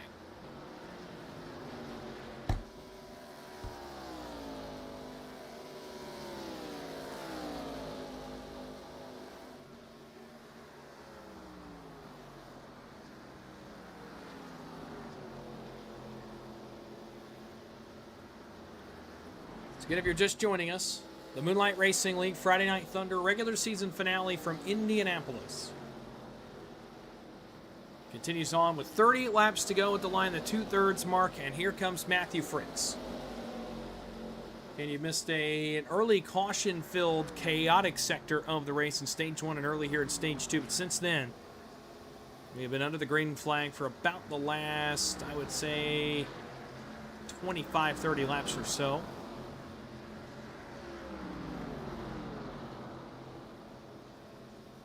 A couple more cars going to make their stops here. Shane Weldon and BJ Bodner. So now leaves only 3 cars on the speedway that have not pit. Kevin Kyle, Richard Swingle, and Austin Kelly are the only cars who have not yet made a pit stop under this green flag run anyway. I'll tell you what, ladies and gentlemen, just looking at the time delta, the long strategy did not work for Redinger. He is 10 seconds behind Matt Novella. You're gaining a couple spots on George and Parham. It's going to take Herculean efforts to get back to Novella here. Kyle, Swingle, and Kelly. Oh, trouble! Swingle gets to the wall, spins the rear tires on pit entry, and has what appears to be some major damage to the left front of that Toyota Camry as he spun the tires on pit entry and got the inside wall hard. But the last 3 cars are on pit road with 30 laps to go. Make it 29 when Novella gets back to the line. He will lap past those cars and re-inherit the lead. Sumner is the second place car, then Stinson, then Lynott, then Kenneth Redinger, who's already gotten around the George and Parham machines. When they cycle out, a 9-second advantage for Matt Novella. It's going to take a lot for Redinger to get back in it. Now, he has been faster, but not by much. Over the last couple of laps, about even between the two main leaders of the early portion of this race. Again, Sumner has been good tonight. Jay Stinson's been in the top 3 for a number of laps now. Kyle Lynott led a number of laps on the strategy called for stage 1. Redinger Novella traded blows to the lead earlier, and Redinger is picking up time, and now he's starting to pick it up in bigger chunks. He's actually gotten back to within 8.4, but it still is going to take quite a bit. He's only got 28 laps to do it. Novella will lap by the line. 3.5 seconds to lead over Justin Sumner. And by the way, for Redinger, the time is only one aspect of it. He's also got to pass 3 cars between now and then. Lynott, Stinson, and Sumner. And then, if he even gets to Matt Novella, to the pace he's going, he will get there, by the way. Last lap by was 0.9 of a second faster than Novella. In that case, he would easily get there. But again, he's got to pass a few cars before that. If he were to get there, we have seen in this race as well how hard it has been to pass Matt Novella. He has been able to work the outside lane, work the pinch, work the side draft, and maintain his track position. So to get there is one thing. To pass Novella will be another. Redinger is picking up a ton of time, though. He's going to get another 6-7 of a second here. He's running mammoth lap times right now, trying to get back into this race. 27 laps to go at the line. He's got a little ways to go here, all things considered.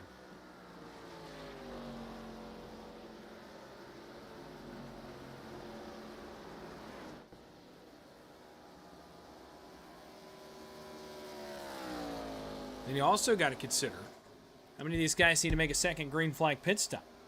Novella pit early, so did Lynott. They both pit pretty early in the cycle. You wonder if there is going to be another pit stop necessitated here in the last 27 laps of this race. Redinger's made it up to Kyle Lynott. And is trying to make the pass here in turn 4. Makes it, and makes it pretty easy, too. Redinger's on the horse, ladies and gentlemen. He's within 7 seconds almost of your race leader. And last time by, he ran 0.6 faster. This time by, half a second faster. So it's starting to plateau a little, but Novella's times are starting to fall off. But it is plateauing the slightest bit in terms of how much Redinger is gaining per lap.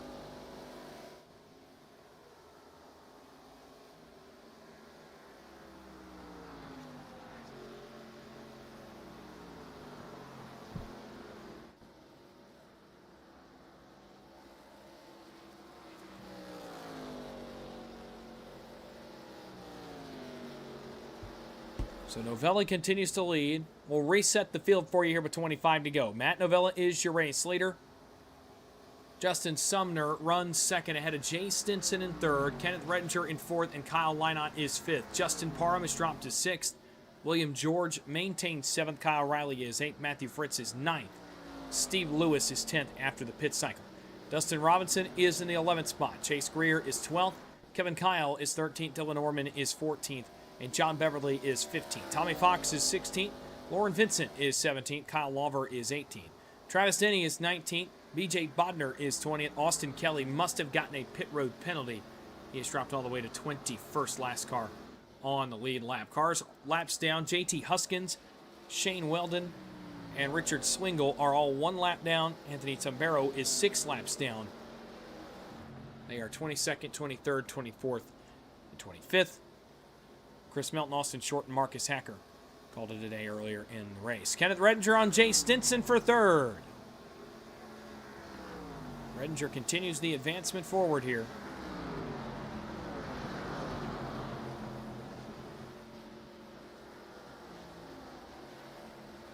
As he looks for win number 4 and back-to-back here at Phoenix and Indianapolis. Stinson trying to make 2 of 3 after being the winner at Texas a couple of weeks ago. Trying to make it 2 for 3 tonight. 6 seconds the difference between Redinger and Novella.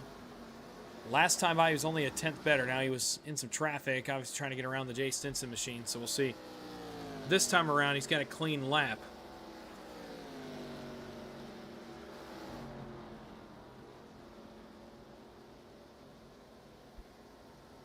We'll see what he does right here lap time wise. Novella passed the line. Sumner's starting to pull the gap back just a little bit. It's under 3 seconds. Redinger went 0.6 faster right there, and that is, again, more than enough to get him there. He's made quick work of a few of the cars in front of him. He's passed 2 of them already. Might be Redinger's race to lose here. 23 laps to go. Again, Novella continues to lead the way.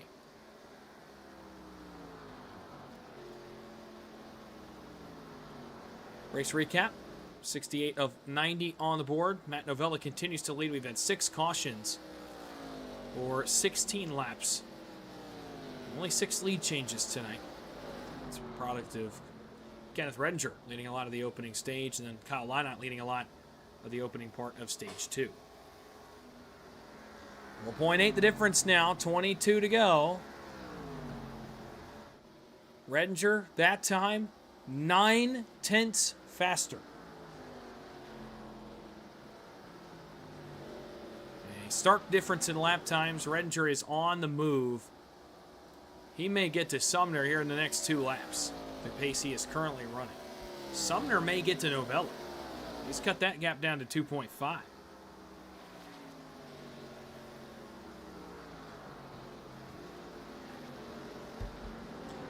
So Sumner may get to Novella and have at least a look at the lead, but again, Kenneth Redinger is on rails right now. He's running some of the best laps of the race. With just 21 to go, and, well, we are going to make a second pit stop. In fact, we might have to make more than one more. Man, that completely changes my understanding of this race, as the early cars are going to come in with 22 laps to go. So again, they will undercut. It's the same cars, Novella, Sumner, and George. It will all pit at the same time and undercut the field. So that completely throws the understanding of this race on its head, at least for me. And I completely overestimated the fuel capacity in these ARCA race cars, so everyone will have to come to pit road one more time. It will just be considerably later for the cars that waited late on the first run. Redinger, amongst others. I'm surprised Kyle Lynott doesn't pit right there. He was the first one to pit last cycle. Does not pit that time. An interesting decision there. Saw the undercut work the first time. Redinger is going to stay loyal to the long strategy for now. Stinson to pit road. Riley to pit road. Second pit stops of the night for them under green, as they will both come to the pit lane. One more car was dipping behind them. Nope, I thought one more car was going to come in behind them.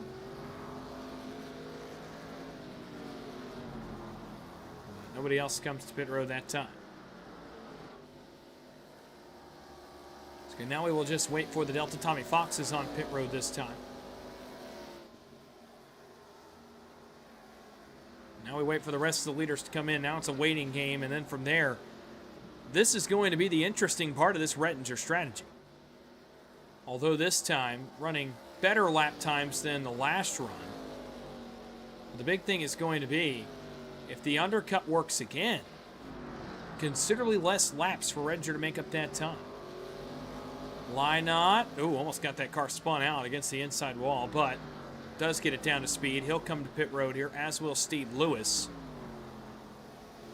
Pair of cars coming to pit lane for what should be their final stops of the night. And that's going to leave 10 lead lap cars to come to pit road.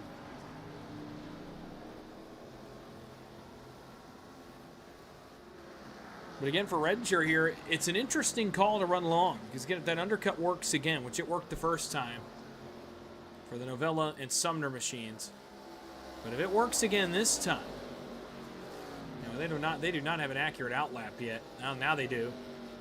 52.13 for Justin Sumner. That's actually his best lap of the race he just ran last time by. So for him and for Novella, and I think for Jay Stinson, who is, I thought he had maintained the group. He's actually got William George and Kyle Riley with him. But anyway, for Novella and Sumner, this could really work out running 6, 7, 8 tenths faster than the leader, where they could just provide an insurmountable gap. Where Redinger running long, which has been the typical strategy on the iRacing platform over the past few months. since a lot of the updates to these cars have come out, it's been the way to go is to run long. The short undercut does not typically work anymore, but tonight, in this race, under these conditions, we saw Novella build a 9-second lead with the undercut. Redinger has to respond now. He'll have some laps to get it done. I expect him on pit road here the next, I would say, 5 laps or so. He'll have some laps to get the job done. He will have time to try to run them down, but will he have enough time to get there and make the pass again? If he's gaining 9/10 a lap, he could be about 10 to 11 seconds back, but he'd have to keep that pace the whole time, which is pretty well uncertain that you can hold that pace for that long.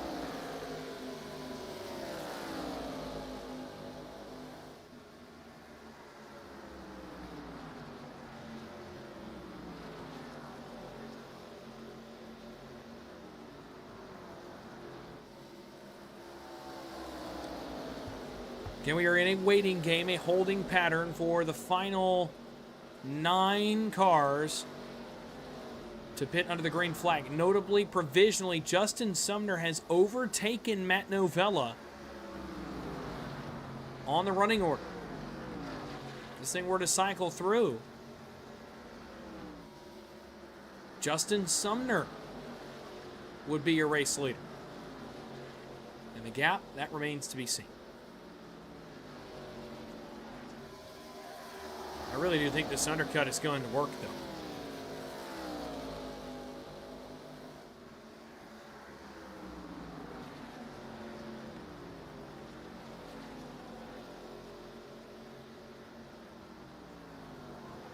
$16 laps to go.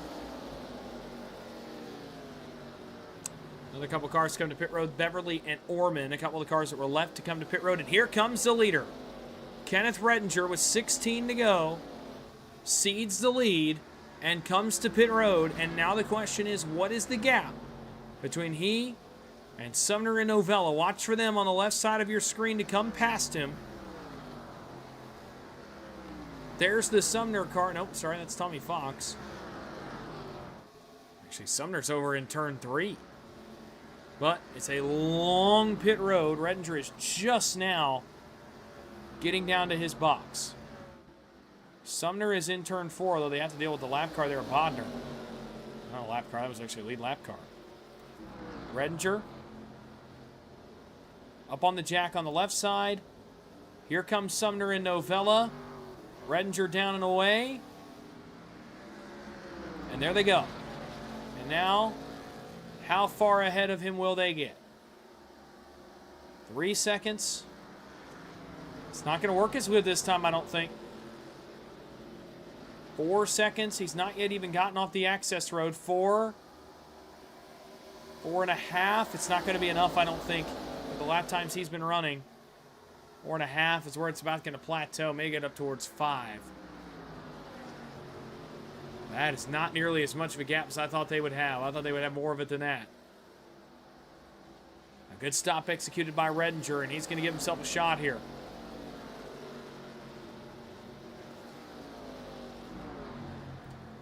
BJ Bodner comes to pit road. Now just 5 cars left that have not come to pit road. Justin Parham, Matthew Fritz, Dustin Robinson, Kevin Kyle, and Lauren Vincent. All set to make pit stops here at some point. Final 14 laps of this race. Notably, Redinger's already cut the gap down to 4.25 seconds. 4.2 is the gap between Redinger and the back end of Novella's car.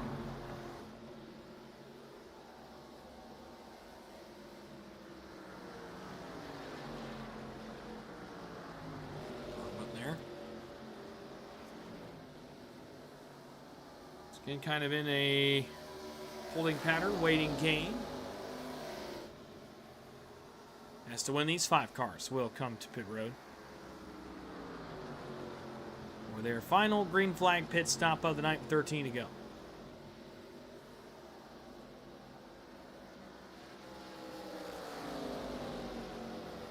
Parham off turn 4, he's going to bypass it. Fritz is going to bypass it. Robinson. Bonus is on him. No. You got to look a ways back for the next 2 cars. A couple lap cars going to pit here. That's Weldon and Huskins. Kevin Kyle is all the way over here. Just now in turn 4.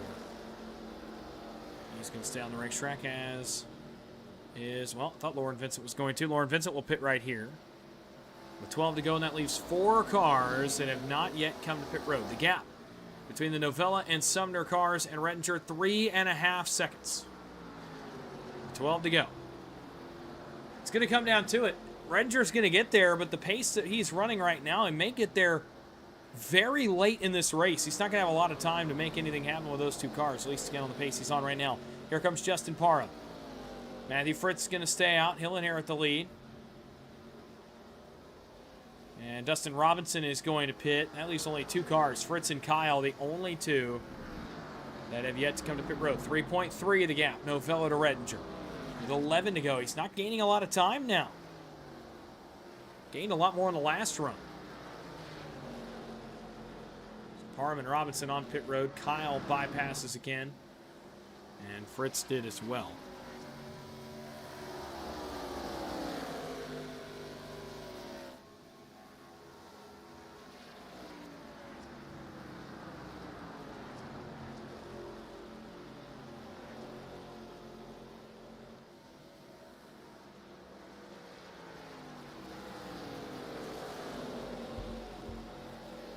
Matthew Fritz bypasses again.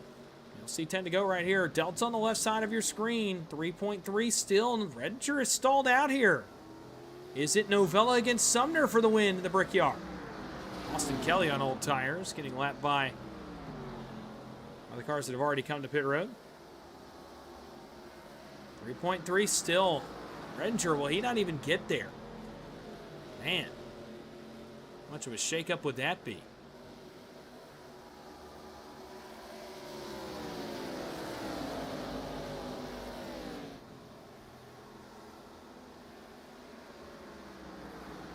Fritz continuing to lead for the time being. 3.2.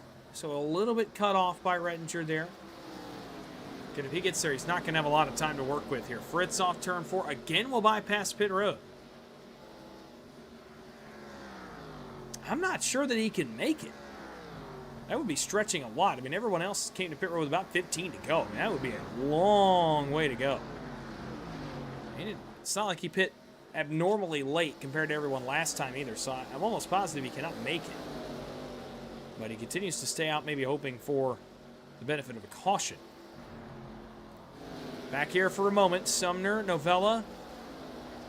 Rettinger has cut it down to about 2.9 seconds. This is not over because these 2 are starting to snake. With 9 laps to go, Sumner is starting to snake back and forth, and that is allowing Rettinger to cut the delta down just a little bit.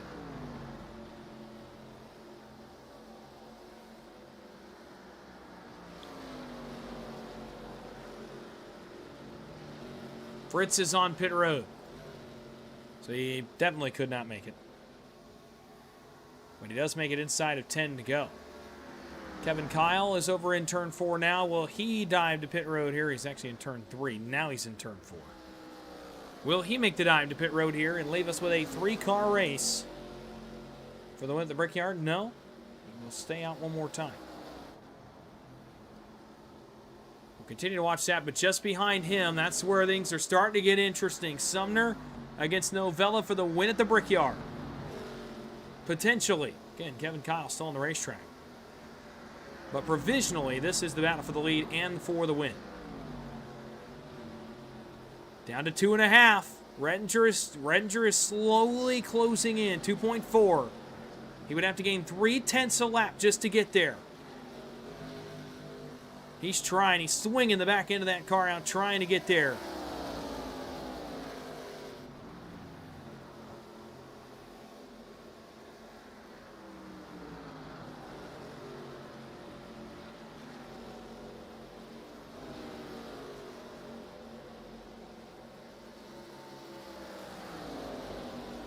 Off turn 4, it'll be 7 laps to go at the line. 2.4 still between Novella and Rettinger. Rettinger is going to start to feel the toe off the Bodner lap car in front of him. And that's going to help him. Down to 2 points, actually back up to 2.6. This may be a two-horse race. And these cars may catch Kevin Kyle under green. 7 to go. They're only 3.4 seconds back. 2.2. 2.1. It's not over yet. These two are focused on each other, but Redinger, in case anything were to spark between these two at the front of the field, Redinger is going to be close enough that he can make something happen here. They'll see 6 to go. And another second made up. So again, they're going to catch Kevin Kyle under green. Pit strategy not going to play much of a factor here for Kyle. Down to 2 seconds between the back end of Novella's car and the front end of Redinger's. 6 laps to go in Friday Night Thunder. Talked so much about Justin Sumner tonight. Started inside the top 10, had an early setback with a crash with Greer, 2 of them actually. With Greer, drove through the field not once but twice. Now it's 5 car lengths ahead of Matt Novella for the provisional lead as they close in on Kevin Kyle. Redinger is 1.8 seconds back. Trying to make this a race. Kyle just up in front of the leaders. He's going to get past here momentarily. He has yet to make a pit stop. Sumner's going to tow off him and grab a little bit of ground. Kyle's coming to pit road. Mano y mano, or is it mano y mano y mano for the win at the Brickyard? Is Redinger close enough? They'll get 5 out the flag stand right here at the line. 5 laps to go at Indy. Kyle drops the spots. 1.9 back to Redinger. If these two get into it for the race win, if Novella can get close enough, Redinger will close the gap and close it quickly. 1.7. Novella carries the momentum down the backstretch. It's going to benefit him. He'll draw closer. He's within 2 car lengths. But can he beat the dirty air? Pretty good turn 3 drive there. Can he stick it? He can. If he sticks turn 4, it's going to be a really good drive off for Novella. Lost a little bit on entry, but he's going to get a pretty good exit. That was a pretty good 4 for Novella. He's closing in and coming quickly, but Redinger's gotten around the lap car. It's 1.5. 4 laps to go. Does he have enough time? Novella's not been able to get much closer than this to the Sumner machine. Oh, Sumner, stay off the curbs down there. But dangerous there in turn 1.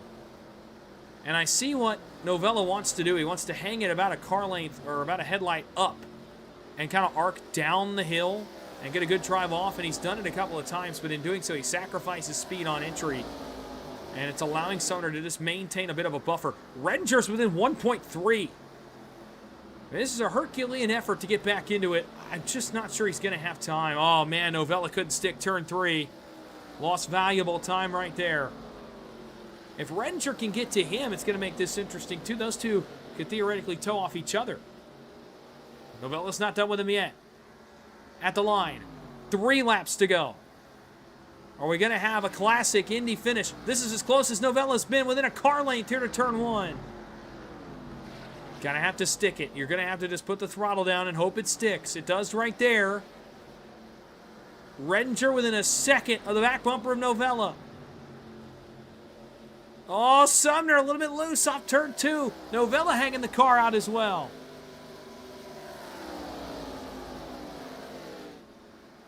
Down the back straightaway for the second to last time, or third to last time. Sumner backed up turn 3 a little bit. Novella had a good run through the center of the corner. Oh, he's going to be as close as he's been yet in this final run of the race. If he can get a good drive off turn 4, but Redinger is closing. He's 8/10 back. In dirt racing, they call it popsicle sticks out the flag stand. 2 laps to go from the Brickyard, and Novella's within a car length as Redinger's only 8 back. I think it's too little too late for Redinger unless these two get into it fighting each other. I think it's a little bit too little too late, but a valiant effort nonetheless, man. A big turn 2 send from Sumner right there. It benefits him. Clean air is working in his advantage. He snakes down the back straightaway. Here comes Redinger. He's there. He's close enough to almost feel this battle for the lead, but it's just not much he can do from right there. But he'll give it his best effort. off turn 4. Starter's got the white flag in hand. No caution yet. We're going to finish it right here. White flag is up. 1 lap to go at the Brickyard. Sumner to turn 1. Redinger within 5 car lengths of the leader. But he's got to make it happen here off turn 1. Big send to the inside. He's to the inside of Novella. This thing's not over yet. Surely they have not both lost it at the very end. Sumner slides off turn 2. Redinger's going to have a look at it. Redinger got by Novella like he was standing still. He's going to have a huge turn 3 and turn 4 to be able to make this possible. Through 3 for the final time. Sumner runs wide, gets the wall. Redinger in the back of him. Contact between the two. It's an old-fashioned Brickyard drag race. Sumner down the block. Novella alongside Redinger. Can he get to Sumner? At the line. It's Justin Sumner that wins in Indy in a photo finish. And if only we had the double flags that the Indy 500 gets at the checkered flag, because that was a classic.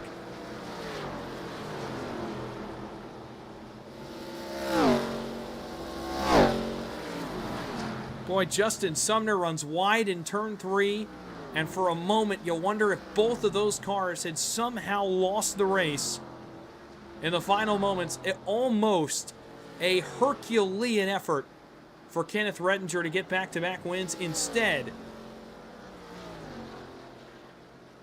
despite that, Justin Sumner, he tried to do his best J.R. Hildebrand impression in turn 4 there. But instead, he makes it work. And he will do the burnouts.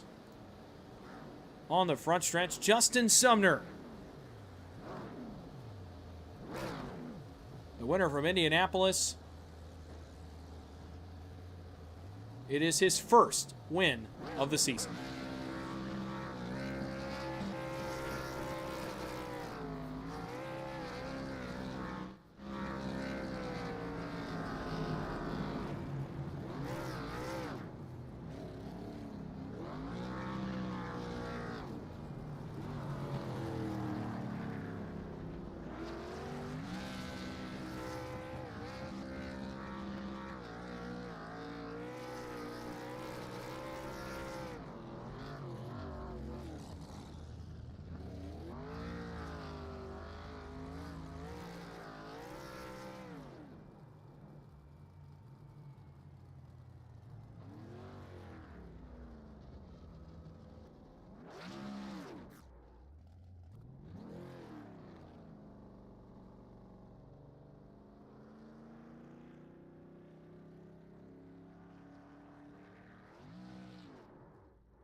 And Justin Sumner completing his celebrations there. Sorry, I had my mic muted on the back end, so apologies for that. But he started to do his best Alan Kowicki impression there with a Polish victory lap. Instead, let's continue the celebration on a well-earned, well-deserved victory.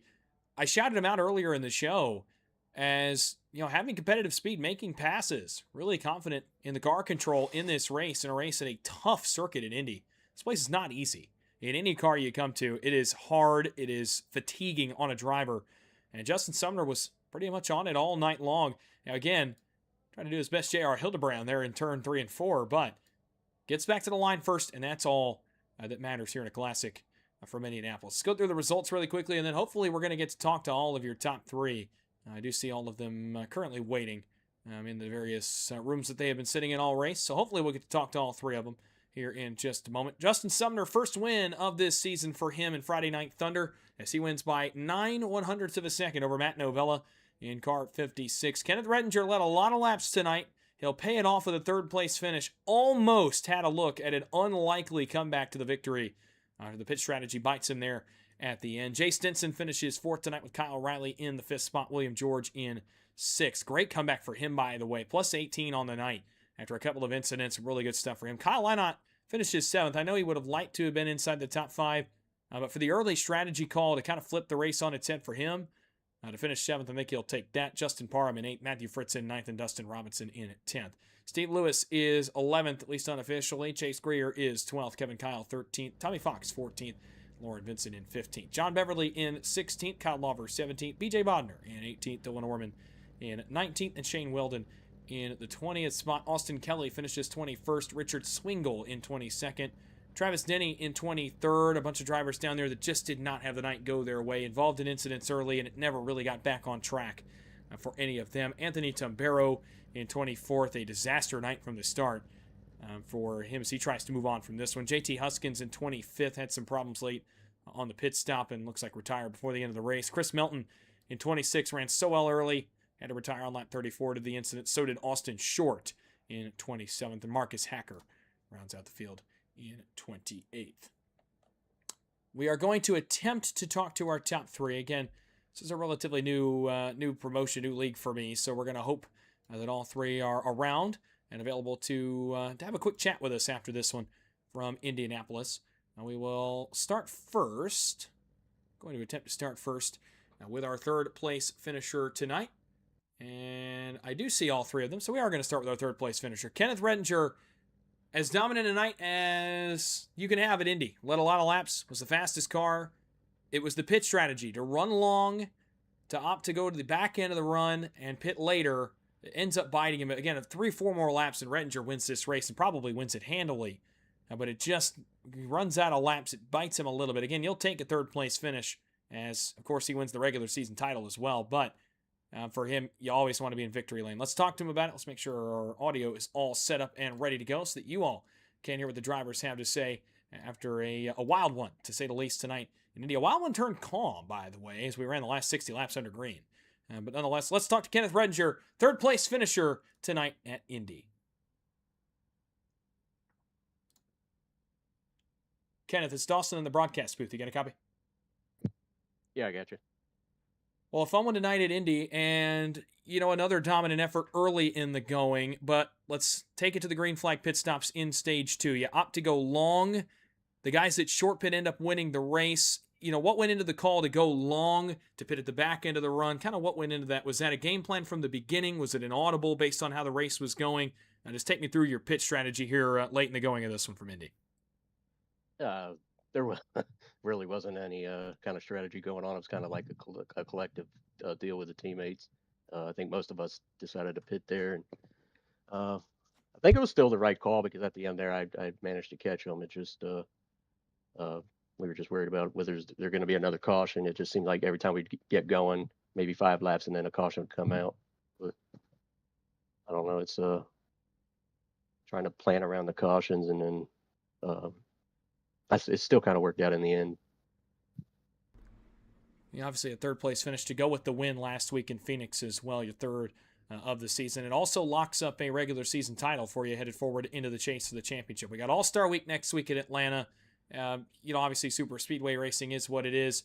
But as we get into the chase, some short tracks, some intermediates on the schedule coming up. Kind of just take me through what your mindset is, your confidence level as we head into championship racing starting here in a couple of weeks.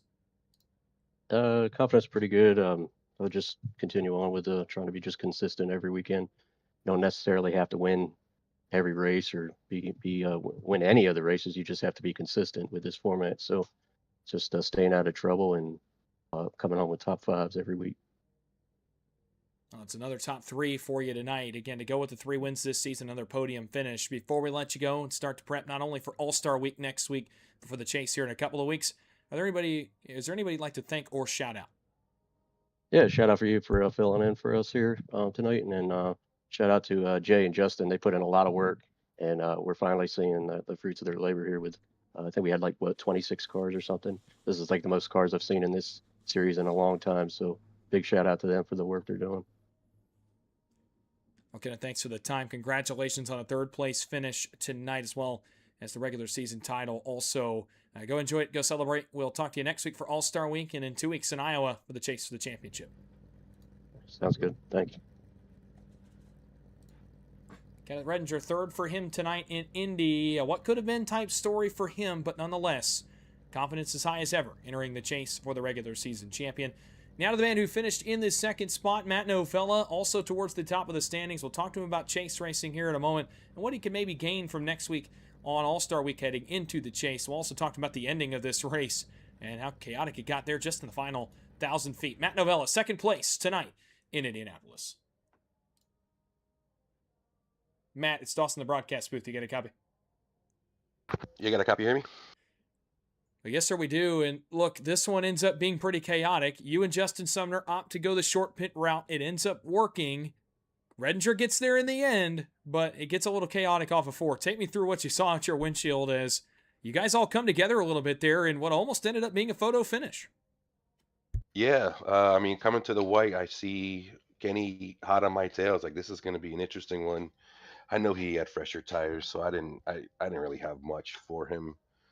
Only thing I'd do is maybe just let him go, draft off him, and then he could try to get to Sumner and see what can happen. Which would happen. I kind of took turn 4 a little week that I wanted to, and then I saw them get together, and I had a huge run. But could have taken turn 4 a little bit better. I think I could have had something for Sumner there at the end. But it's just dirty air, which is so tough. Once he got past me, I just couldn't do nothing to try to create any runs. Stuff. Well, it still ends in a second place finish. Obviously, going to be postseason racing here in a couple of weeks, as you're going to move up towards the top 5 in the points standings after tonight. Obviously, racing for the chase, that's one thing. But I want to talk about next week a little bit. Obviously, it's All-Star Week. You're going to be postseason racing. Is there anything you can take from an All-Star race in Atlanta next week in terms of momentum, in terms of confidence, mindset? Is there anything you can take from next week and take it forward into the chase from there? I'm going to say just don't take it too serious. It's a fun race. We're here to have fun. So we can't, if something happens, you can't just let it get to you just for the start of the playoffs, Just we're out there to have fun. So that's the main thing. Well, a fun one tonight, headed into All-Star Week next week. Again, you lock up a top 5 seed in the chase as well. A second place finish for you tonight at the Brickyard. Before we let you go, are there any thank yous or shout outs you'd like to give? Shout out to the wife and kids, and then you guys up in the booth for all you do. Matt, thanks for the time. Congratulations on the second place finish tonight at Indy. Go enjoy it. Go celebrate. We'll see you next week for All-Star Week in Atlanta. Thank you, sir. Have a good one.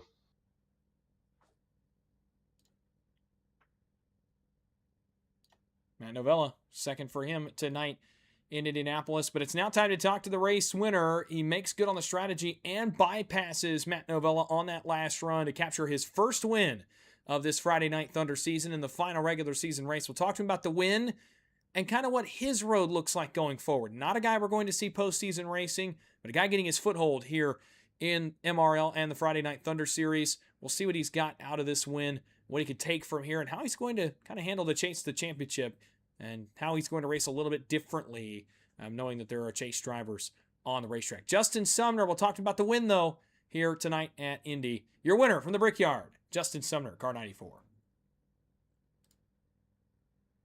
Justin, it's Dawson, the broadcast booth. You got a copy?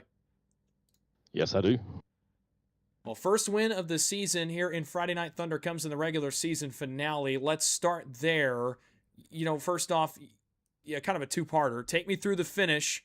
And then once you come across the line, you realize you've won. The strategy works. To kind of take me through how that moment felt for you, your first win here in Friday Night Thunder. I tried to stay on strategy to where I'd have just enough fuel to make it to the end. I know Redinger got a different strategy, and he was so fast, which he's fast all the time anyway. But I knew I was a little bit faster than Matt. Coming to that last pit, he was about 3 seconds ahead. I knew I had to push it and come in hot in the pits and try to get with him. And I was within a second when we left. So I think that was the defining moment tonight as far as my race goes, because I was able to catch Matt and then pass him. And I'm not going to lie, that last corner coming out of turn 3, I I paid attention to where Kenneth was and missed my mark, hit the wall, and it naturally threw me down there. And when he went to the bottom, it was already throwing me down there, but I knew I had to get down to the bottom before he got there. Otherwise, I'd have been looking at this one either spun around or bridesmaid. So being able to do that and coming with the win, these guys are fast. I haven't been able to run very much because of my schedule, but coming into this league and running with these guys, knowing that they're fast and knowing that I can compete with these guys, try to learn a few things with them. But all in all, I had a good night, had a fast car, and came out on top. Well, now we kind of look forward. Let's look long-term first. Obviously, you said it yourself, kind of missed some races this year, so not going to be competing in the chase. And how does that kind of change the way you treat the next, 6 or 8 races in the championship format? With a 6-race chase, not racing for points, kind of, not having to worry about the numbers, if you will. How does it change the way you race? Does it make your race a little more free when we get to Iowa in 2 weeks? And some guys start postseason racing. Just kind of take me through how that changes your mindset. Yeah, I mean, it's going to give me options to try new things out, but also, of course, I don't want to be a hindrance when I come around the chase guys. If it comes down to it and they're running, I'll probably, just get out of the way, let them get to where they need to be, of course, unless I'm too far ahead or I'm, laps down, then do the smart thing. But yeah, looking forward to the chase, seeing how these guys do, see how they progress, and see how I can race and move forward for next season. And then let's talk short term. Obviously, next week a bit of a break in terms of the points racing, but it's the All-Star race. There's some special stuff going to happen next week. Mandatory pit stops and limited tires and some elimination style racing as well. So with all that in mind, obviously the drivers get to kind of take a breather. It's not a points race, but it is still a racer's mentality. Kind of take me through your initial thoughts about what we're going to see in Atlanta next week for the All-Star race. It's going to be interesting. I haven't looked at exactly how the format is laid out. Then again, I'm not sure what my schedule is going to be like at work, but I would definitely like to take part in it. It's my home track, of course, but it's going to be interesting for sure with all the with as packed racing as this is, and Atlanta having a little bit of wear on the tires. It's going to be fun, especially with these cars being so aero dependent. It's going to be super tight and going to be a lot of drifting up the track. So it's going to be interesting to see how that one turns out. Well, it's a win for you tonight here at the Brickyard. Again, your first of this season in Friday Night Thunder. So before we let you go and celebrate the win and get ready for the All-Star race next week, are there any thank yous or shout-outs you'd like to give? Yes, absolutely. My teammates at the Black Car Mafia with Terry, Rev, Scotty, and DC. I appreciate them guys. Wouldn't be where I am without them. Black Sunshine Designs, Sambo's Seasoning, Amanda's Made Creations, and the Chrome Horn guys at Chrome Horse Racing Experience. Just everybody. Appreciate everybody for their support, coming and looking at my chat and my stream and supporting me and supporting PGR eSports, coming and watching this broadcast. And you guys do an excellent job. Appreciate you guys for broadcasting for us. It means a lot. Appreciate the kind words, Justin. Congratulations on the win tonight. Go enjoy it. Go celebrate. We'll talk to you next week in Atlanta for some All-Star racing potentially. All right. Thank you so much. How about it? Justin Sumner, your winner tonight from Indianapolis in Friday Night Thunder. That's going to just about start to do it for us here on Friday Night Thunder and this production of PGR eSports. And a wild one from Indy. It started with a lot of attrition early in this race. Some big incidents kind of brought us to a halt in the early portions of Stage 1 and Stage 2. But at the end, a 55 to 60 lap green flag run, 2 green flag pit stop cycle strategy all over the place in the front end of the run, the back end of the run. Some drivers want to go short. Some drivers wanted to run long. And at the end of the day, a pair of cars that went short and one car that went long all come together off turn 4 and produced another classic Brickyard finish. And again, Justin Sumner, first win of this season for him in Friday Night Thunder in a classic over Matt Novella and Kenneth Redinger. As we start to look towards the chase, and the regular season is now complete for Friday Night Thunder. Next week on Friday night at around the 10 o'clock hour, it's going to be All-Star Racing from Atlanta Motor Speedway. Looking forward to that one. Some plate racing in the ARCA car next week. Cannot wait to see what that one brings, as Austin Green will be back on the call for that one next week. Again, some elimination-style racing involved, some mandatory pit stops involved in that one, some crazy rule changes for next week at Atlanta in the All-Star races. Drivers set to gear up for the chase for the championship, which starts at Iowa 2 weeks from tonight. Quick look forward at what PGR eSports has on offer the rest of the week up until next Friday. You can catch McCullough Motorsports action throughout this weekend in both the regular Sunday Money Series as well as the McCullough Motorsports regular series, along with the Donators and Donators Championship Series that continue on with Jim Bob, Garrett Jenkins on the call throughout the week here on PGR eSports. As well as looking forward, the Light Series is not quite back yet on Mondays, but it is coming very soon. We promise the content is going to be back on Mondays before you know it. Back here on PGR eSports, again, just waiting for the start date of that season. I know it's going to lead right in to the PGR 500 in February as well. Tuesday night, a slew of action here on PGR eSports. 3 series to be exact. My series, first of all, is the Challenger Cup Series at about 8:30 p.m. Eastern here on PGR eSports as we make the trip next week following the NASCAR Series to Richmond Raceway for short track racing next Tuesday night. Hope that you'll join us as we approach our postseason over there on Tuesday nights. Michael Triscaro will have the call of the Venom Truck Series, which is going to go green just before we do, around 8:15 p.m. Eastern as well. I still have the call of that one also over on PGR eSports. And then Austin Green, the voice here of Friday Night Thunder, is going to have you for Grindstone Development Series racing on Tuesday night around 9 p.m. Eastern. So a trio of shows on Tuesday night, a triple feature here on PGR eSports coming up next week. And then next week, the Intimidator Super Speedway Series for PGR is back as well next week, also around 10:30 p.m. Eastern here on PGR eSports also. Before we get going again, I want to thank Austin for trusting me to fill in tonight with the Friday Night Thunder group. I want to thank those at Friday Night Thunder for allowing me to bring you all the action tonight and be on the microphone. A great privilege.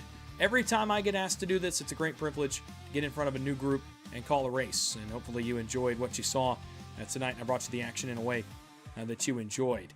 So thanks to the folks at Friday Night Thunder. Thanks to Austin for allowing me to be back. I'll be back with you a couple more times this year. So looking forward to watching some chase racing later on in the season as well here on PGR eSports. It's going to just about do it for us as we get ready to leave one more time. We do want to thank those that continue to support Friday Night Thunder. They include M&M's Pet Sitting for all of their support of Friday Night Thunder. You saw them on board the 67 of Matthew Fritz tonight.